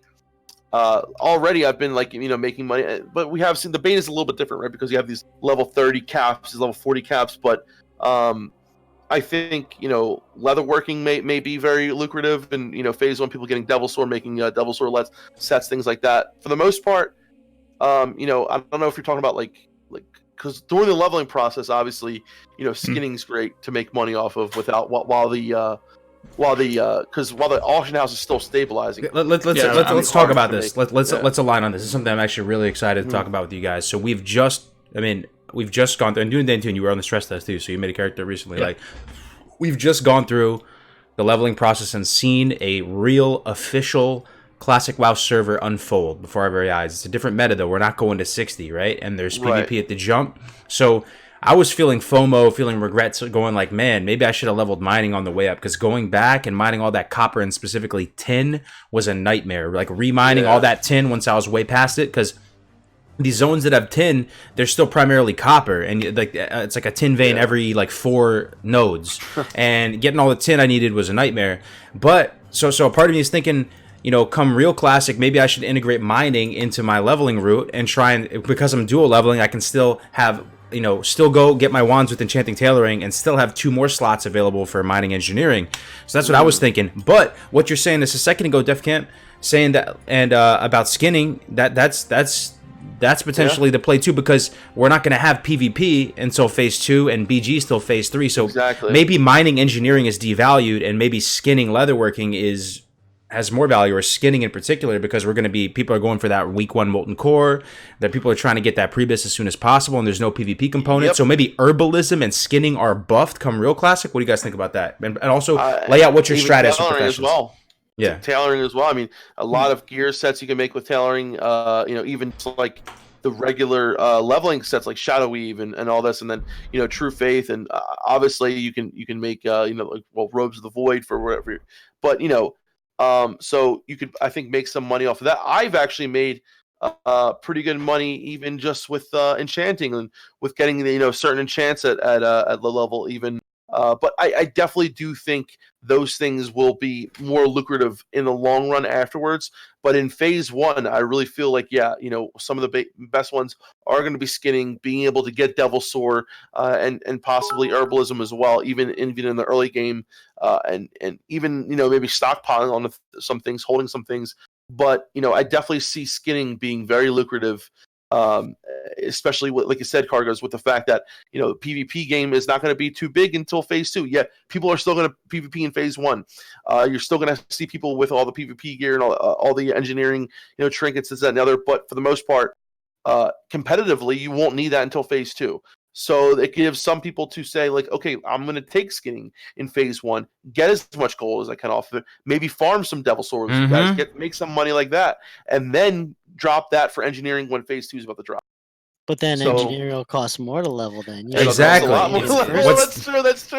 That's true. So I still want to go level. I'm actually going to, so I'm going to dual level, right? Warlock, real quick. Overlord, 100 bits. My plan is skinning and herbs 1 to 59, then alchemy and herb at 60. That's a solid plan, I have to say. I don't think you can go wrong with that. Everyone needs those. But my plan right now, I think, dual leveling. So I'm gonna go engineering mining, and I'm gonna have my partner go enchanting tailoring. So if they're a priest, right, Defcamp, they have to make their set anyway, right? That's what I'm doing, right? So maybe I'll be a good duo. Right? You got to make that set anyway. So they go that, and I'm gonna do mining engineering as we level, and hopefully we can get sufficiently ahead of the pack that's not gonna slow us down. Like I'm hoping you get it at Razor Hill. If you could only get mining at Orgrimmar, I probably wouldn't do it. But the fact that you can go to Razor Hill and for 10 copper pick up mining and start chipping away at those copper ores, the copper nodes, and even if you don't need engineering right off the bat, like we're gonna be streaming, man. People are gonna try and come at us. You know what I mean? And like Kargoz, I just thought of something really, really, really fucking good. Like, so say I go tailoring and enchanting, you go engineering mining, right? Yeah. I give you all the stuff that helps you with so a Shadow Weave set, wand, this and other, and you hold, you should have enough mats for your engineering plus some with mining, right? Yeah. So any extra mats you have from mining, save for me. Yeah. So when I drop tailoring, I can power level my engineering. Totally. And this is a massive acceleration of dual leveling, because if you're a wand user, you got to craft the wands. You have no choice. Like you have to craft the wand. Unless you're a mage, then you don't have to get greater because you're going to be AoE grinding anyway. But if you're a priest or a warlock or something, like you need the wands, man. And like if you're solo, you have to go enchanting tailoring. And then by the time you get enchanting tailoring done and craft your own wands, you're going to want to start using those cloth for first aid, and you're going to be beyond the mining of copper and stuff, so you're going to be asked out at that point. So dual leveling allows you to get more professions, while you're leveling up. Very true. And hold on to the extras for I really like that idea, man. So I'm thinking I want to just be set up for phase 2 so I can level alts and stuff too. So I get my guy all set up for phase 2, and like what Ayle was saying, because I was thinking about that this morning, man. That then enchanting engineering is going to be more expensive to level up later too, right? Because people are going to be thinking that. I'm talking too much though. Dunedain, Ayle, what are you guys gonna do?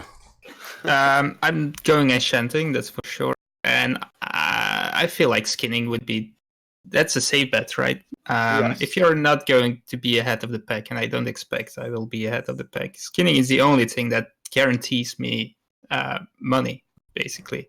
So if you go like mining, because I plan to go with engineering and enchanting at level 60, but if you pick like mining and enchanting, there will probably not be enough nodes, and I will spend way too much time searching for mining nodes, because there will be plenty of people in the zone all the time. So I'd rather go with like the save money route and go with skinning, and then later on I hope to have enough money made from enchanting and skinning, so I can switch to engineering. I don't know, but I feel like even if you go ahead of the pack, you still need those copper nodes. There's quite you kind of need a lot of mining skill for before you can mine like iron. Or there's like 125, you need to spend quite a lot of time, and if you're going ahead of the pack and try to level as fast as you can, I think it will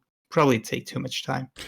Sure. I mean, if you plan it all out to the T, though, I think so much about speed leveling and getting ahead of the pack is making audibles on the move. Like, every single fresh server is radically different from the other, right? Did you think that SM farming was going to be the best going into this 30 to 40 fresh? Nope. No fucking clue. Never even heard of that before, as far as being a really good strat. So much XP. You already know that when the real classic comes, it's going to be something you're going to have to... The best thing you can do is just become super comfortable with all the quests in the zones, super comfortable with how to level up professions, right? And make those calls on the fly, right? And make those calls on the fly and be able to pivot and adapt and be able to make those calls, right? Personally, I really like professions in the game. It's not something I try to min-max most of the time at start, but I just do it for the fun. And I like blacksmithing for that reason. I like most crafting professions, not because they're good, because it's fun to do while leveling. So, but I'm not like trying to get to level 60 as fast as I can. So if you go like blacksmithing, you should always take mining with it. I feel, even though if it slows you down, it doesn't matter, because otherwise you don't have anything you can do with blacksmithing until you get like a few good recipes if you're lucky. I don't know. What are you thinking? What are you thinking, Ayle, man? What is your strat? Do you have one, or use secret sauce right now? Yeah, secret sauce. Okay. Oh, No, I'm kidding. I'll share all secrets. No, I'm kind of similar to Dunedain. I'm gonna go skinning, but I'm also gonna go mining, and I'm not gonna work too hard to level mining, but I'm gonna try and hit every node I can and get as high as I can. But the main thing for me, like I'm gonna be playing as a warrior to start, is like I'm gonna need some income, right? So that's why I have skinning. Guaranteed you're gonna get money from that, just like Dunedain said. You're gonna be killing lots of mobs. You'll have lots of skins. But you end up running around a lot, and I think just having mining and being able to, like, get some early points in there. But I'm not going to farm it, right? My priority is going to be leveling, but just to hit any mine I can to get mining as high as I can, so I don't have to go back and farm as much later. Mm-hmm. Absolutely. And you don't need to necessarily farm you don't have to get ore the whole time, right? You can smelt your way up too, right? So it's actually a combination. You mine copper and tin, and you can smelt it to get other profession points too. So if you have a free moment while your partner is gone, or you have to go run to the bathroom or something, you know what I'm saying? Like, you could just go, you can continue to skill it up that way as well. But one thing that will happen is, if you don't, that's probably order of operations, right? When you hit 60, okay, what is the most important thing you guys think to do when you hit 60? Like the first thing. Let me see what you guys think though. On each chain. Well, you can start that before 60. On each chain. Okay, from my perspective, it's getting some kind of income going. And I have way too often like fallen victim to this. On this beta, for example, like I tried to just go up and I didn't really give a shit about professions that much, and I wasn't thinking what the gold making meta would be like at 40 or 30 when it happened. It was like a weird place to be at. You were 30 and you were expected to make all this gold. And what's going to happen is, if you start paying for upgrades or buying stuff off the auction house and you don't have any kind of income, is you're going to get yourself in an even worse spot, like an even bigger hole, because you're not going to have the money to even get yourself in a position to make money, if that makes sense. I don't know. I think establishing an income is probably the first thing I want to do when I get 60. See, my thing is this: like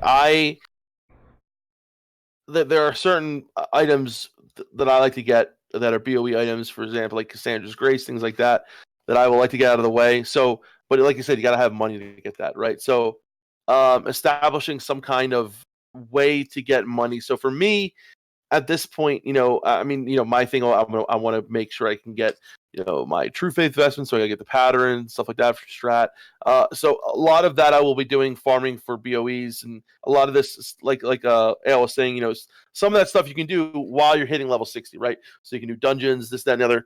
But I think a really important thing for some people as well is, like, a lot of people feel like they got to rush and get their epic mount right at 60. Do you guys feel like, I feel like gold first, for depending on what you're doing. So if you're going for a hardcore guild, like in my thing, I like to get certain items, BOE items especially, that I will need for my pre-raid best slot first before that I get my mount, right? So that's what I want to do, like get certain items, Cassandra's Grace, that and the other, and then I can start working on my mount. But another thing that would be important too for a lot of people, like say Dunedain, your engineer, your enchanting is getting your reputations up. So if you need to get your reputation with the what's the names over in Eastern Plaguelands, and getting your and also getting hopefully good drops to get good recipes. Argent Dawn, you mean? Right? Argent Dawn, yeah. But I don't know if that'll be available at live, the hand enchant or whatever, the wrist one. Mm-hmm. So yeah, things like that, getting your reputations up, getting certain patterns hopefully to drop. Crusader, maybe farming for Crusader. Those are things that may be really important as well to do for someone, especially for an enchanter. See, maybe and hopefully you can do some MC runs to get. There's so much to do once you hit level 6. There really is. It's yeah, hard Timber to Maul say. enchant as well. Yeah, Timber Maul. Yeah. Yeah. Everything gets reputation, accelerated yeah. by gold, though. Everything gets accelerated true. with gold. Like every aspect of the game, in some capacity, gets accelerated by gold. And establishing an income is important. And I had to go back, and I dug myself into a little bit of a hole on the beta, and I had to go back and level mining, and it was kind of a nightmare. But we got through it now. Well, you learn though, right? And that's what's good. You learn, and a lot of us have been, so used to doing something, or we have an idea in our head, like, oh, this is great, and then you put it into action, you're like, wow, I didn't realize how much longer it would take to do this, and maybe I should just do it while leveling, even though it might take a little bit longer to get to level 60. I might not be the world's first, whatever, but if I want to maximize my profit at level 60, this is the right. The thing is, like, what's your goals? Is your goals to hit level 60 first in the server? If not, if you want to just hit level 60 at a relative good time and then have money at the end of it as well, then you might have to put a little bit more time and effort into your leveling process. If you're not going to be world's first, you're not going to be whatever.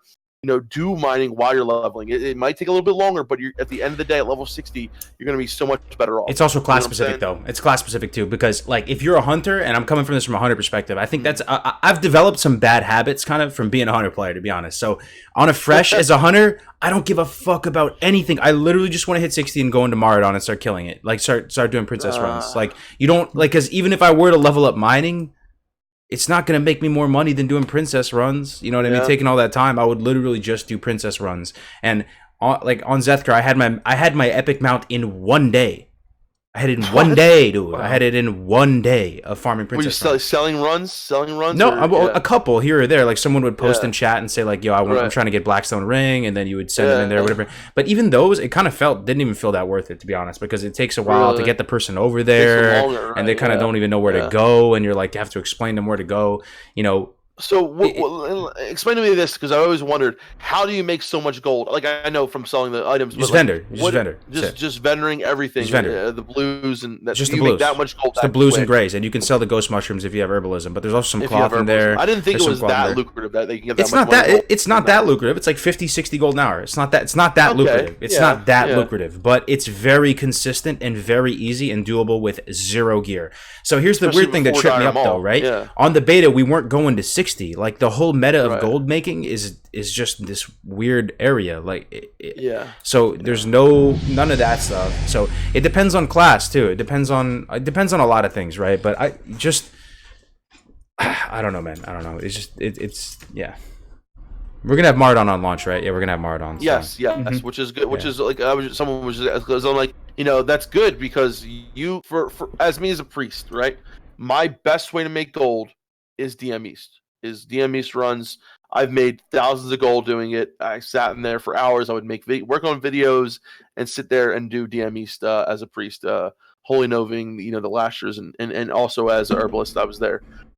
But for me, like, looking at level 60 now in phase 1 with no dire maul, I have to look at my options as a priest, especially where most of the time I'm going to be holy spec.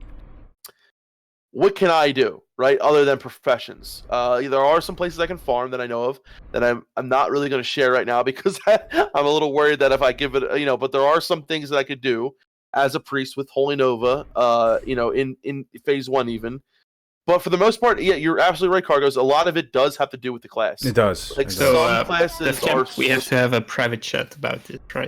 Yeah. I mean, you're a priest, right? You already have to get the tailoring up and make those items, right? Yes. So honestly, and North was telling me this too. Fresh server just selling bags is actually pretty lucrative if you just sell bags, especially you get ahead of the curve with your tailoring. I mean, like, you see it on the beta right now. Anyone who has runecloth bags is killing it. Killing it right now. If you had mage weave bags at level 30, it's killing it. So imagine now, put that into example. Like, say you're level 40 and everyone else is level 30, whatever, and you're leveling pretty quick, and you can already make mage weave bags. You're gonna make a pretty good amount of gold, even though people don't have that much gold to spend. You can still make something. You can still get something out of it, right? Everyone needs bags, exactly. It's funny actually, because I think it's in the official book that came with the game. The vanilla game. Oh, really? I think it says like tailoring will make you money because everyone needs bags. Wow. Yeah, I think it's in there. Melderon is the master of bags, yes, and he himself has said, like, even if you spend a gold or 2 gold or 3 gold on a bag, that gold that you just spent on the bag will make you gold. So predictions on alchemy herbalism. Okay, so people are saying that not everybody's gonna have flasks. We're not gonna have this like load. Like it's not gonna be these crazy respawning lotuses every few minutes. Like, what do you guys think? Try and visualize classic. No, we know about the beta right now. What do you think is gonna happen to herbalism and alchemy? I'm going to say this, even without Black Lotuses, and herbalism is still lucrative. Whether you're selling faps, whether you're selling mana pots, you don't even have to really sell flasks to make money with alchemy. You can make money with alchemy selling multiple different kinds of potions and elixirs and things and protection pots and things like that. I agree. So yes, it's selling flasks is lucrative, but there are other ways to do it as well. It's going to be a major hit not having Dire Maul in, because a lot of people get consistent herbs from there. But I think one thing overlooking is also the transmutes, right? Yep, transmutes. Yep. So people are going to be farming that Arcanite and getting the bars for the warrior patterns. I think Lionheart Helm is in phase 1, right? But the pants are not.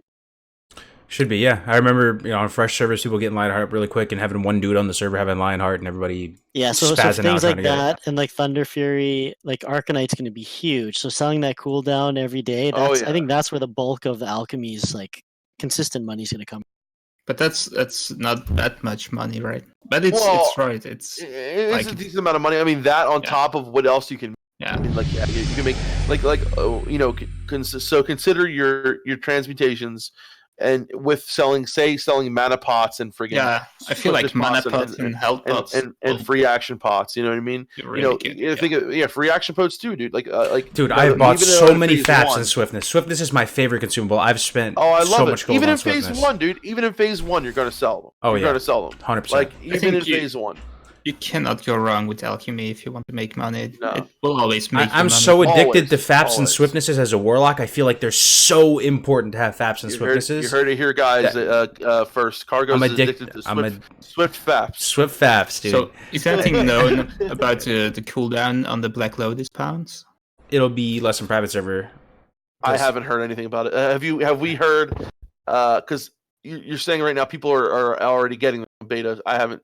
But I don't know if I'm sure it is going to be more, like Kargoz said, but I don't think anyone has come out with that information yet. I don't know, nothing that I know of.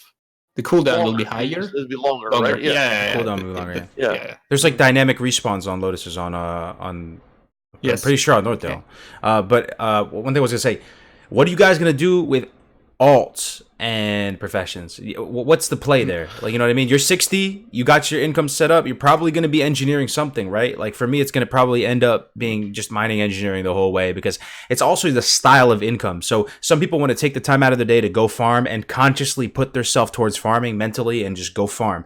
I like more of the passive style of income, node here, node there, I don't care, throw it up, whatever. I like that style. So, but I'm thinking on the alts. What do you guys think about that? You guys go ahead first. Yeah, basically, I'm not min-maxing on alts, and I'm not min-maxing my alts for my main either. So if I will probably go with the Hunter as an alt, and I feel like leatherworking suits the Hunter, so I will probably just go with leatherworking and skinning.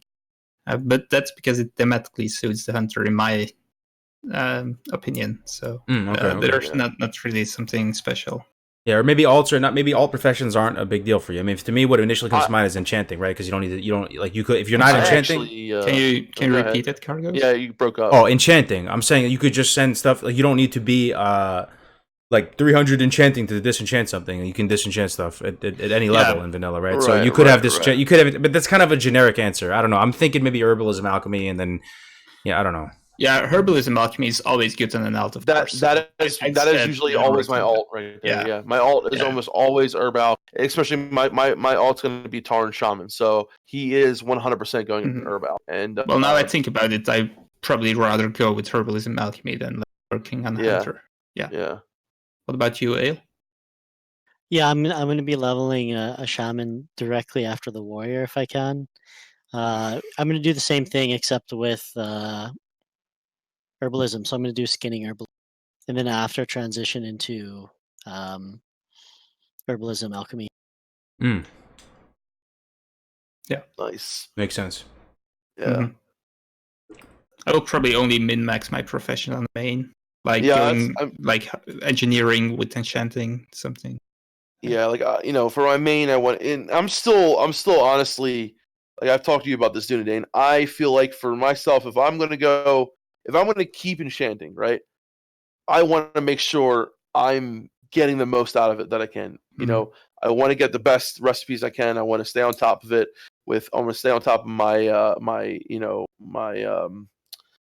making sure that I have the right reputations and stuff like that. Mhm. And so like, but honestly, like I feel like this: if I don't have, like the bonus healing or spell power from MC, like if I don't get that, I don't know if it's worth it for me. Yeah, Like, probably not. It's only worth it if you can have like the best recipes from AQ and MC and stuff. Yeah. But I feel like if you have engineering and mining, you kind of miss a part of the gameplay. I feel like enchanting gives you so much more things to do at level 60. You have the whole journey to get all the recipes and to sell those things, and the same thing goes for things like alchemy and blacksmithing. You add some gameplay by going with those professions because you want to try and get those recipes and sell them and become like the main guy with that profession on the server. You don't have that thing with engineering as much, so that's something I dislike about engineering. Yeah, you can have it for a little bit, right? Of making like get thorium shells first and stuff like that. But I hear you on Kargoz. I am going to roll Gnome Rogue. The hell. Defcamp, we got 2 donations. Defcamp and Mel. I'm assuming that's Melderon at work slacking off, saying he's rolling Gnome Rogue, dude. Yeah, you go Gnome Rogue, dude. I'm ready for you. Also, thank you though, Mel. Thank you, Doctor. Malik 84 with the $10 in the chat. He says it was possible to kite my bay, Chandris Feathermoon to Orgrimmar and Kato. Would make for great beta stream content if doable in classic, but maybe impossible. Thoughts? I mean, as long as you can tag stuff consistently, right? You should be able to kite anything, right? What do you guys think? As long as you hit it every couple seconds. I don't know who that is. That NPC doesn't come to mind right away off the bat. Is that? Well, they didn't they Asmongold farm he did a world boss. What was a world boss? Who did Asmon? Didn't they send someone to friggin' Stormwind in the beta? Probably, or maybe the developer spawned it for him. I forgot who it was. No. They actually kited it, I think. Yeah. It's the dragon from the Blacklands. Oh, that's a classic kiting thing. Yeah, okay. Yeah, I got you. Those big black drakes, right? Yeah. I think it's possible, T Malik. I don't know where's Chandris Feathermoon. Sounds like a night elf. She's in the Feralis, the island. Feralis. Yeah. That's gonna be tough because Feralis is like we're only level 40 right now, so yeah, you're gonna run into a lot of dazing. You need a good group to do that for sure. Yeah. Yeah, it's true. I mean, a hunter would be best for the job, right? The nature of physical physical absolutely. range is the best, but okay. Yeah, right. Terminus. They did Terminus. Asmongold did Terminus.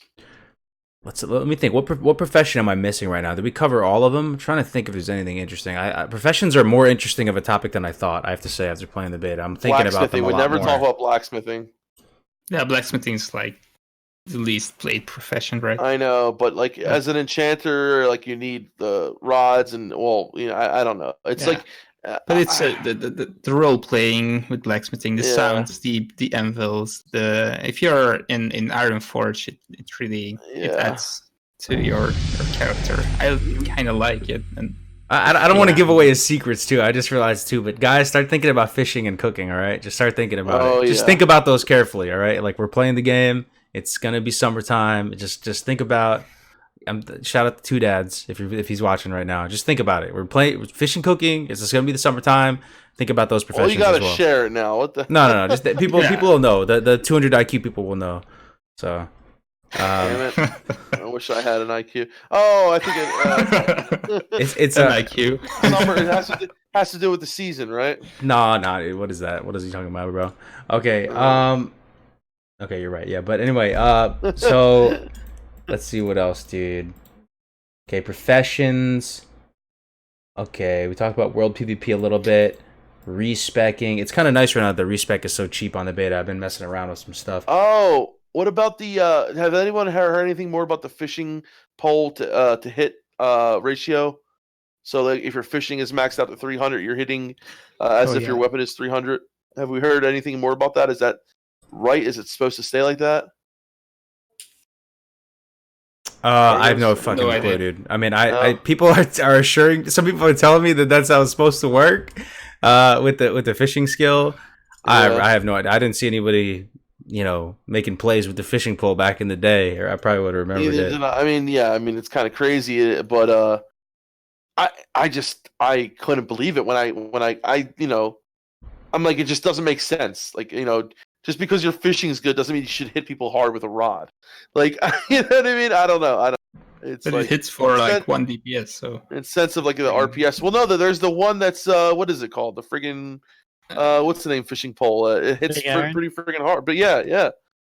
How much is it? Like 17? I mean, for the level that it was, and hit when your hit is that high. Well, it's because there's no glancing, right? You have there's no glancing, right? enough. Yeah. There's no glancing penalty. Mm-hmm. You're hitting as if you're that like a level 60, even though the weapon doesn't hit that hard. Right. But you don't have any glancing penalties, so it's. I see. I mean, the fishing pole is allowing people to do this high-end content, right? I saw Stacey trying to do Sunken Temple. Like, that's because of the fishing pole, right? Yeah. Gotta be. So, how long do you think the betas should stay?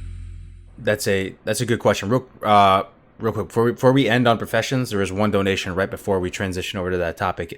Connor Villa with the bits. Thank you very much, man. Can you give a quick summary of the professions? If you had to summarize the professions in one sentence, that's probably impossible. Maybe it's not impossible. I'll try. Engineering is the only profession that directly impacts gameplay. It's best in slot for both PvE and PvP. Really good for PvP. Combination of both explosives and trinkets and all that actually directly affect gameplay, and that is impactful both in PvE and PvP. Whether you're DPS, whether you're healing, whether you're tanking, doesn't matter. It directly affects gameplay. Other than that, it's a little bit boring. I'm gonna put mining, herbalism. These things are kind of in the same bucket, right? Of gathering professions. I'm kind of holding them all equal, but because engineering is going to be best for both PvE and PvP, weight that accordingly. You want to give a shot at other ones, anyone?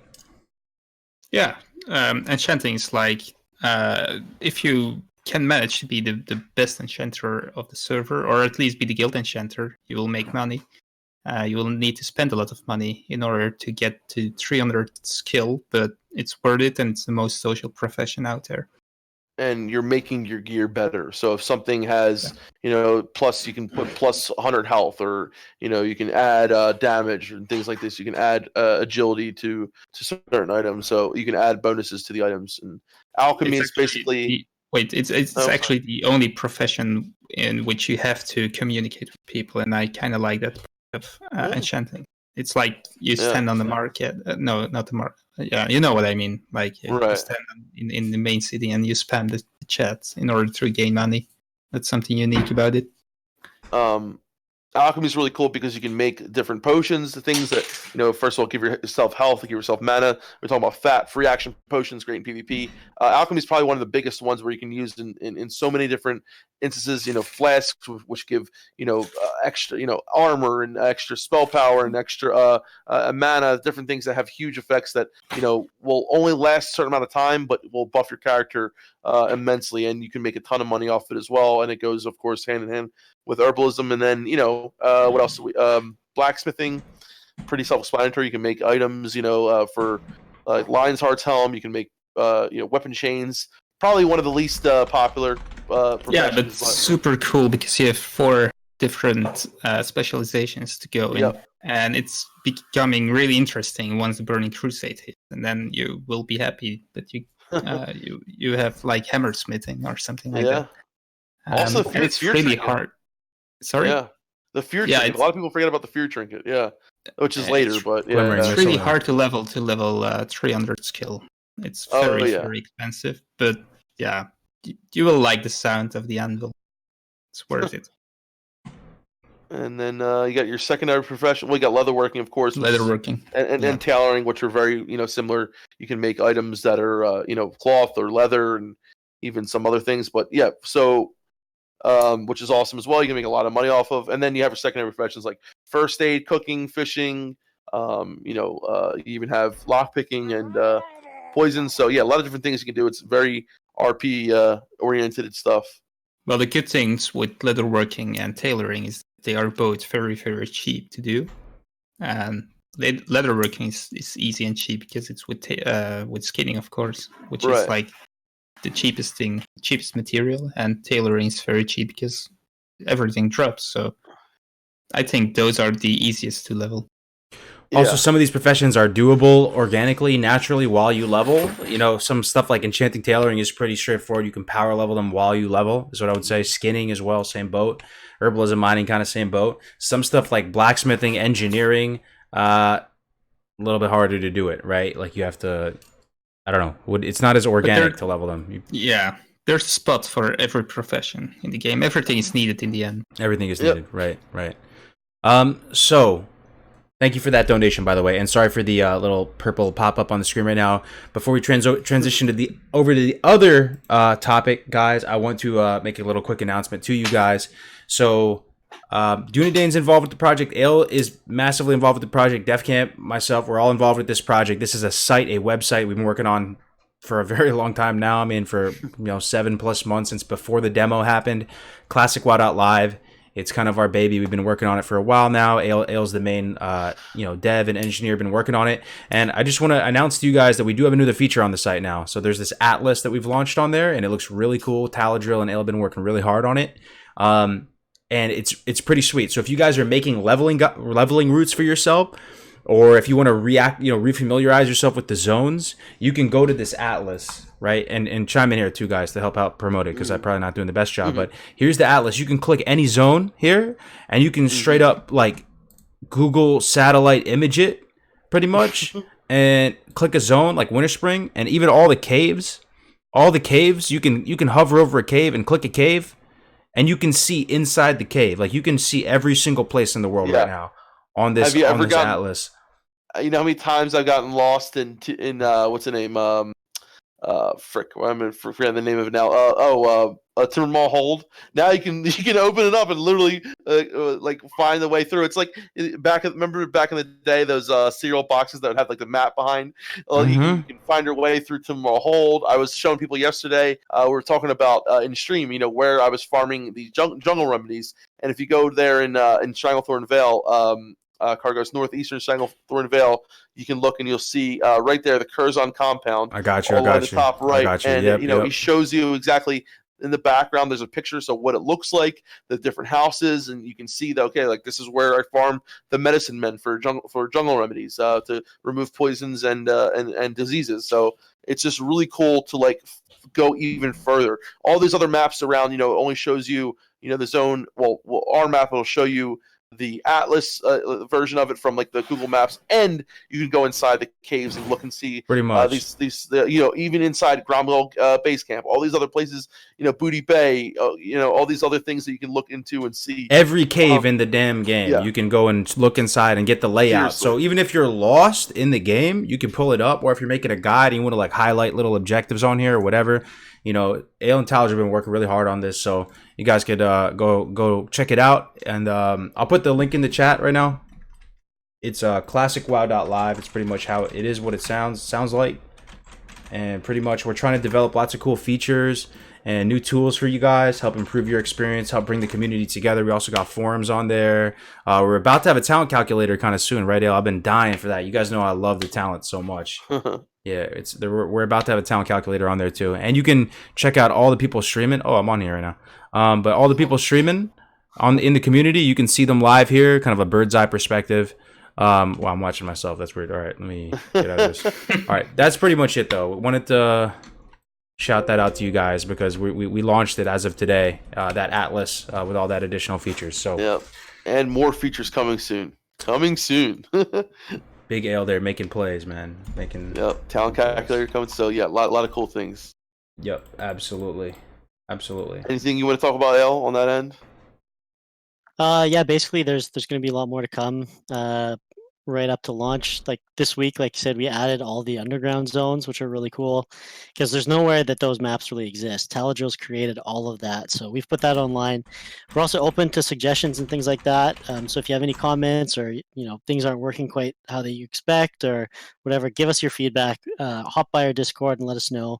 And we're going to continuously be working on it. So it's a community-driven site. So help us out for sure. Yeah, at the end of the day, we're just guys like you that we love this game, we love the community, and this site's brought us closer. It's bringing all of us closer in the chat right now. So this is hopefully a platform for us, made by us. It's not like an add-on. It's not like an additional thing you just tack onto your site or whatever. This is really truly just for us. It's our little home. So hope you guys enjoy it. All right, what do you guys want to talk about next? Anything? Yeah. Okay. How long should the beta okay. exist? Mm. So it's something I thought a little bit about, but I'm not in the beta, so I will probably have another idea about it. So I would like to hear your opinions first. Honestly, I don't want it to go to 60. Even though I do want to do testing I feel like there needs to be testing for, so I'm very mixed feelings about this, right? Because I do want to test to make sure that the high-end, dungeons are okay, and maybe like Molten Core and this and the other. But at the same time, I don't want to because I want to save that experience. I don't want to. It's very, very hard, right? I don't want to play the beta all the way up till the last day, and then boom, then there's launch. Like I don't know. I need to hear what you guys think about this as well because I have a lot of mixed feelings. Ayle, Kargoz, either you guys. I'll jump in. I'm a blabbermouth though, so. I'll go first then. Like Kargoz, I kind of almost feel the same way. It's like a lot of this stuff while leveling. Like we know these characters are disposable, and when you're playing, it isn't going to last that long. But that end-game stuff is going to. So I kind of, like I said, I want it to be tested and things like that. WoW. It will kind of lessen the impact, I think, for us in the beta when we do get to 60. It's probably like the only benefit you guys have for not being able to play it is that, we're going to be able to like test it for you, make sure it's great. But like, us being able to see it before you guys, it's going to make our like first experience outside of the beta kind of a little bit worse. Well said. Sorry, my puppy's in the background going crazy. That's okay. You can hear them. And how long is it going to last? I think they will go to 60, but it won't last that long. Like we'll have 60 for like a week or two. So like maybe like, I don't know, end of June or end of July. I think end of July. I actually, it might sound a bit weird, but I actually feel like the beta should probably stop with next week or something like that. And that's not because I don't want you guys to have fun in the beta, because I'm not into the beta. That's not the reason why, but I feel like most of the things are tested right now, and it doesn't really matter as much to go higher now. Most of the bugs are known. People have tested everything, or am I wrong? I think one of the main things is like mechanics for some bosses and armor values and also HPME with spell power, stuff like that. So I think there is definitely a whole another aspect of the game at end game that needs to be tested. But that's end game, all of it, right? Right. Yeah, and my question is, how far do we want to go with that? You know what I mean? It's like, yeah, while there are a lot of things that need to be tested with like spell coefficients, with armor values, this and the other, do I want to even really experience that in the beta? That's the question, right? So as far as like being selfish, like I would like to save that, but if I'm a beta tester, then that's what I'm supposed to be doing, is testing that stuff. So Melrod is going crazy in the chat. What do you say? There's a lot more that needs to be tested. Yeah. I'd probably say another couple weeks, man. A couple weeks, but I feel you. I think that there is value in stopping the beta kind of early, right? Because even right now, we were talking with an SEO guy yesterday, and he was saying that there's a lull in the hype right now. I don't know if you guys are feeling that. I'm actually feeling all right because I'm playing the beta a little bit, but I think overall there's a little bit of a lull. A lot, yeah. Okay, you feeling it a lot? You guys feeling it a lot in the chat? It's kind of the hype is kind of a little bit down a little bit. So I see value in ending the beta a little bit early, but for effect to get people salivating, right? To get people salivating again, going like, man, dude, I want to play some Classic. I haven't even seen it in a couple weeks, you know? So I definitely see that. Again, Comedy Gaming with the $5, man. He made a donation while we were talking. Oh, love him. Yeah, love Comedy him. Gaming, big supporter of Defcamp Melderon TV. With the $5 saying if we have an overlay or something we could put on a Twitch stream, he's gonna put it on his stream while he streams. That's very kind of you, brother. Hopefully we can hook that up, man. And thank you for your continued support. And another donation, another biddy real quick. Code Blue with the 100. They're not close enough to done yet. It's very obvious that they're still experimenting and tinkering with layering and batching frequency. Yeah. Also, class balance at max level is critical, and raids may be important. That's so true right there. No, I mean, Code Blue, that is, yeah. It's not well, yeah. I feel like layering should be probably, and the spell batching thing as well. But other than that, it doesn't really make sense to me to go like to level 50 next time. So I think like at level 40 you can test anything except for the raids stuff. So probably they should just make like raid servers and. So you're saying just end. So you're saying just go from like 40, forget going to 50, just go to end game now. Yeah, Is what you're saying? just skip to level 60. Right. You can make level, test some raids, see how it goes. Because honestly, I feel like there needs to be a lot done as far as that. Like Melderon was saying, like as far as spell coefficients, armor values, then you got to think about like, the whole other thing we're talking about, are shamans getting the melee or the ranged, difference, or do they get that 10% extra? There's just a lot to go on. Spell resistance when it comes to like nature damage, so many things that I think a lot of people, it's just like outside the box kind of stuff, or not outside the box, just crazy, stuff that goes into raiding and even PvP as well. So, but at the same time, I just like you said, I wouldn't want to test raids. Actually, yeah, I feel like if I get invited to a raid test, I might not even join. I think there's risk of giving away too much. I don't know, man. I feel like that ship has sailed, though. That line of reasoning has sailed. They've already given away. Yeah. But at the same time, it's an old game that people have seen before. So yeah, I really don't know if I'm in a position to say, maybe what I think in my own mind isn't the correct way. But yeah, I mean, I do think that having the beta for this long and so open and so consistent and out there nonstop 24/7 beta, it could possibly negatively impact the hype. When the launch day actually comes, but maybe not. Maybe it could be bigger and better because there's been so much marketing and exposure to it or whatever, but we'll never freaking know, man. It's just TBD. Yeah, that's right. So that sounds good. We'll see what happens, but for the most part, I feel like we're probably going to get to level 60, but I don't know how much of it we'll do.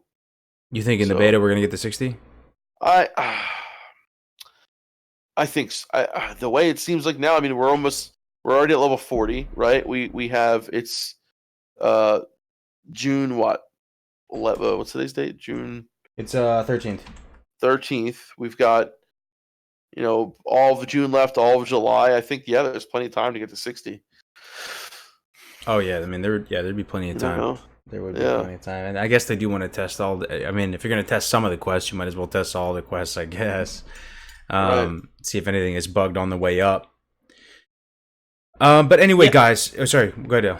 Go. I was just gonna say, like, are they even getting the testing they need on that? Because people leveled from 30 to 40 in dungeon. I kind of think that's why they're doing this AV the way they are, instead of just like bumping the cap up, is because like most of the people in the beta didn't level doing quests and things. They just leveled in dungeons, right? So I wonder how much that plays into it as well. Like maybe they're going to do kind of like Dunedain suggested, and just very specific testing to make sure they get what they need. Yeah. Sure. Yeah. That's probably the smarter decision. Yeah. Mm-hmm. All right. So shall we round up? Yeah, let's do it. So we talked about a lot today, guys. I hope you enjoyed the discussion. I want to quickly plug the guild too, because it's starting to come to a head now. So guys, we love hanging out with you. We love you guys. We want to build a strong, healthy community. There's a lot of different communities too. It's not just Defcamp's guild or Dunedain's or Ayle's guild or my guild. It's all of our guild. It's not any kind of monarchy or anything like that. It's a collective effort. A lot of different communities and cool people coming together. We're going to start a guild called Invictus, and it's going to be on a Realm TBD. If you guys are interested in playing with us, you are more than welcome. All of you are more than welcome, man. Like, as long as you're kind of cool and you don't mind. Chandra's Feathermoon is Holy the general moly. of the Sentinel Army. You Second just got a $100 donation, bro. Something happened, Blizzard dude. had to nerf her because her moonbeams were percentage What based just in happened right now? PS. You just She got a murdered $100 donation. Orgrimmar and Garrosh with ease in Kata. If Asmon's team could kite elites to SW, you guys can do it too. T Malik with the hundo throwing Benjamins in the chat. Legend. Chandra's Feathermoon. Okay. Now I kind of feel compelled to kite her, man. You want to try it, Ayle? Like, I'm down. I'm down. Dude, thank you very much, man. That's a very generous donation of you. I will try my best. I'm a warlock. She's going to resist everything and clap me in 1 second, but I'll do my best. She murdered Orgrimmar and Garrosh with ease and Kata. If Asmon's teams could kite elites to Stormwind, you guys can do it too. So is she confirmed in the beta? I'll give it a shot, man. Wish I was 100 though for that kiting. Thank you very much. Oh, here comes the spam. Let me just hide this person. Thank you very much for the 100. I don't know what to say, man. That's very kind of you. If you guys want to play with us and join the community, join the guild, you're more than welcome. I should probably link the application in there in the chat. I'll do that in a second. We'd love to hang out with you guys and play with you guys. We're going to have our own little quiet corner of Azeroth together. It's going to be a lot of fun. And again, big shout out to Ayle for joining us here, man. Like with Facecam and everything, guys. Can you guys please, if you guys enjoy any of our content, Dunedain, Defcamp, or myself, can you please go to Twitch right now and follow the Ayle Nation? Because the Ayle Nation is where it's at. I'm gonna put his. He just started streaming not too long ago, guys. He's a natural. He's awesome. So it's Ayle Gaming, right? Yeah. Ayle Gaming. Ayle Gaming. Yeah. Ayle Gaming. Okay, Ayle, big Ayle, one of the nicest guys, one of the smartest guys you'll ever meet. Go make this guy part of your life. Here, I'm spamming it like 3 times and everything. There you go. I'm gonna report you. Okay, report me. Go follow him. He's a great guy. You're gonna learn a lot from this guy, and he's just streaming. He's doing really well. Great content. And chill as hell too. Like, I take the evening shift, so these guys usually stream during the day, and I'll be playing at night. So if you guys are interested in seeing, warrior, shaman, mage stuff on the beta, especially this weekend for AV, come check me out. Oh yeah, I can't wait. And are you streaming tonight? Or you'll be on tonight, right, Al? I'll be on tonight. After that, probably. Yeah. So I won't, guys. So if you guys want to head over and watch Al, give Al a check to see. So check him out. And I'm also going to put the guild link in the chat right now, too. Sorry for the spam. Lots of links. But if you want to play with us. I put it in there as well. But yeah. Can I put mine as well? Sure. Yeah, absolutely. If you want to play EU with Big Dune, throw it in there, man. I might have to give you mod. I think maybe I already did. I think he is. Right? Yeah. Yeah, it's okay. There it is. Yeah. Oh yeah, we got a new logo for Invictus. You're gonna see in the guild chat. I have it in there. I should probably pin that post so you guys can see it. The logo for Invictus. Should I pull it? Is there a way I can pull this up? Let me try and pull this up. This. Maybe it's too late. If you can see it in the guild chat. It's the one in the guild chat, right? Yeah. You'll see it in the Discord. If you're not part of the Discord already, you're missing out. Okay, I'm gonna pin it. So, I'm just going to add. First of all, if you're not from the US and you want to be in an alliance guild, you can check out the Discord link I posted in the chat. And second of all, if you want to see more of those episodes of Good Morning Azeroth, you can find all of those on my own channel and also on classic.live. And I will link both in the chat as well. Okay, sweet. There you go. All right, guys. So you heard it here. Thank you for hanging out with us again today. We'll be back probably same time, maybe Saturday next week. We'll see. Meldoron will be there. Yeah. But thanks again. I'm gonna drop you guys on Joanna. So Joanna rated me with 400 plus, biggest host I ever got in my life. Please join his chat and show him some love. It would mean a lot to me because I'm really trying to reciprocate the favor because he was very nice to drop that many people on me. I never had that many people drop on me before. So I'm gonna go host Joanna right now, guys. The GOAT leveler. I hope you guys had a good time hanging out with us today. I'm gonna end the stream here and I'll see you guys real soon. All right. Peace out. Keep on keeping.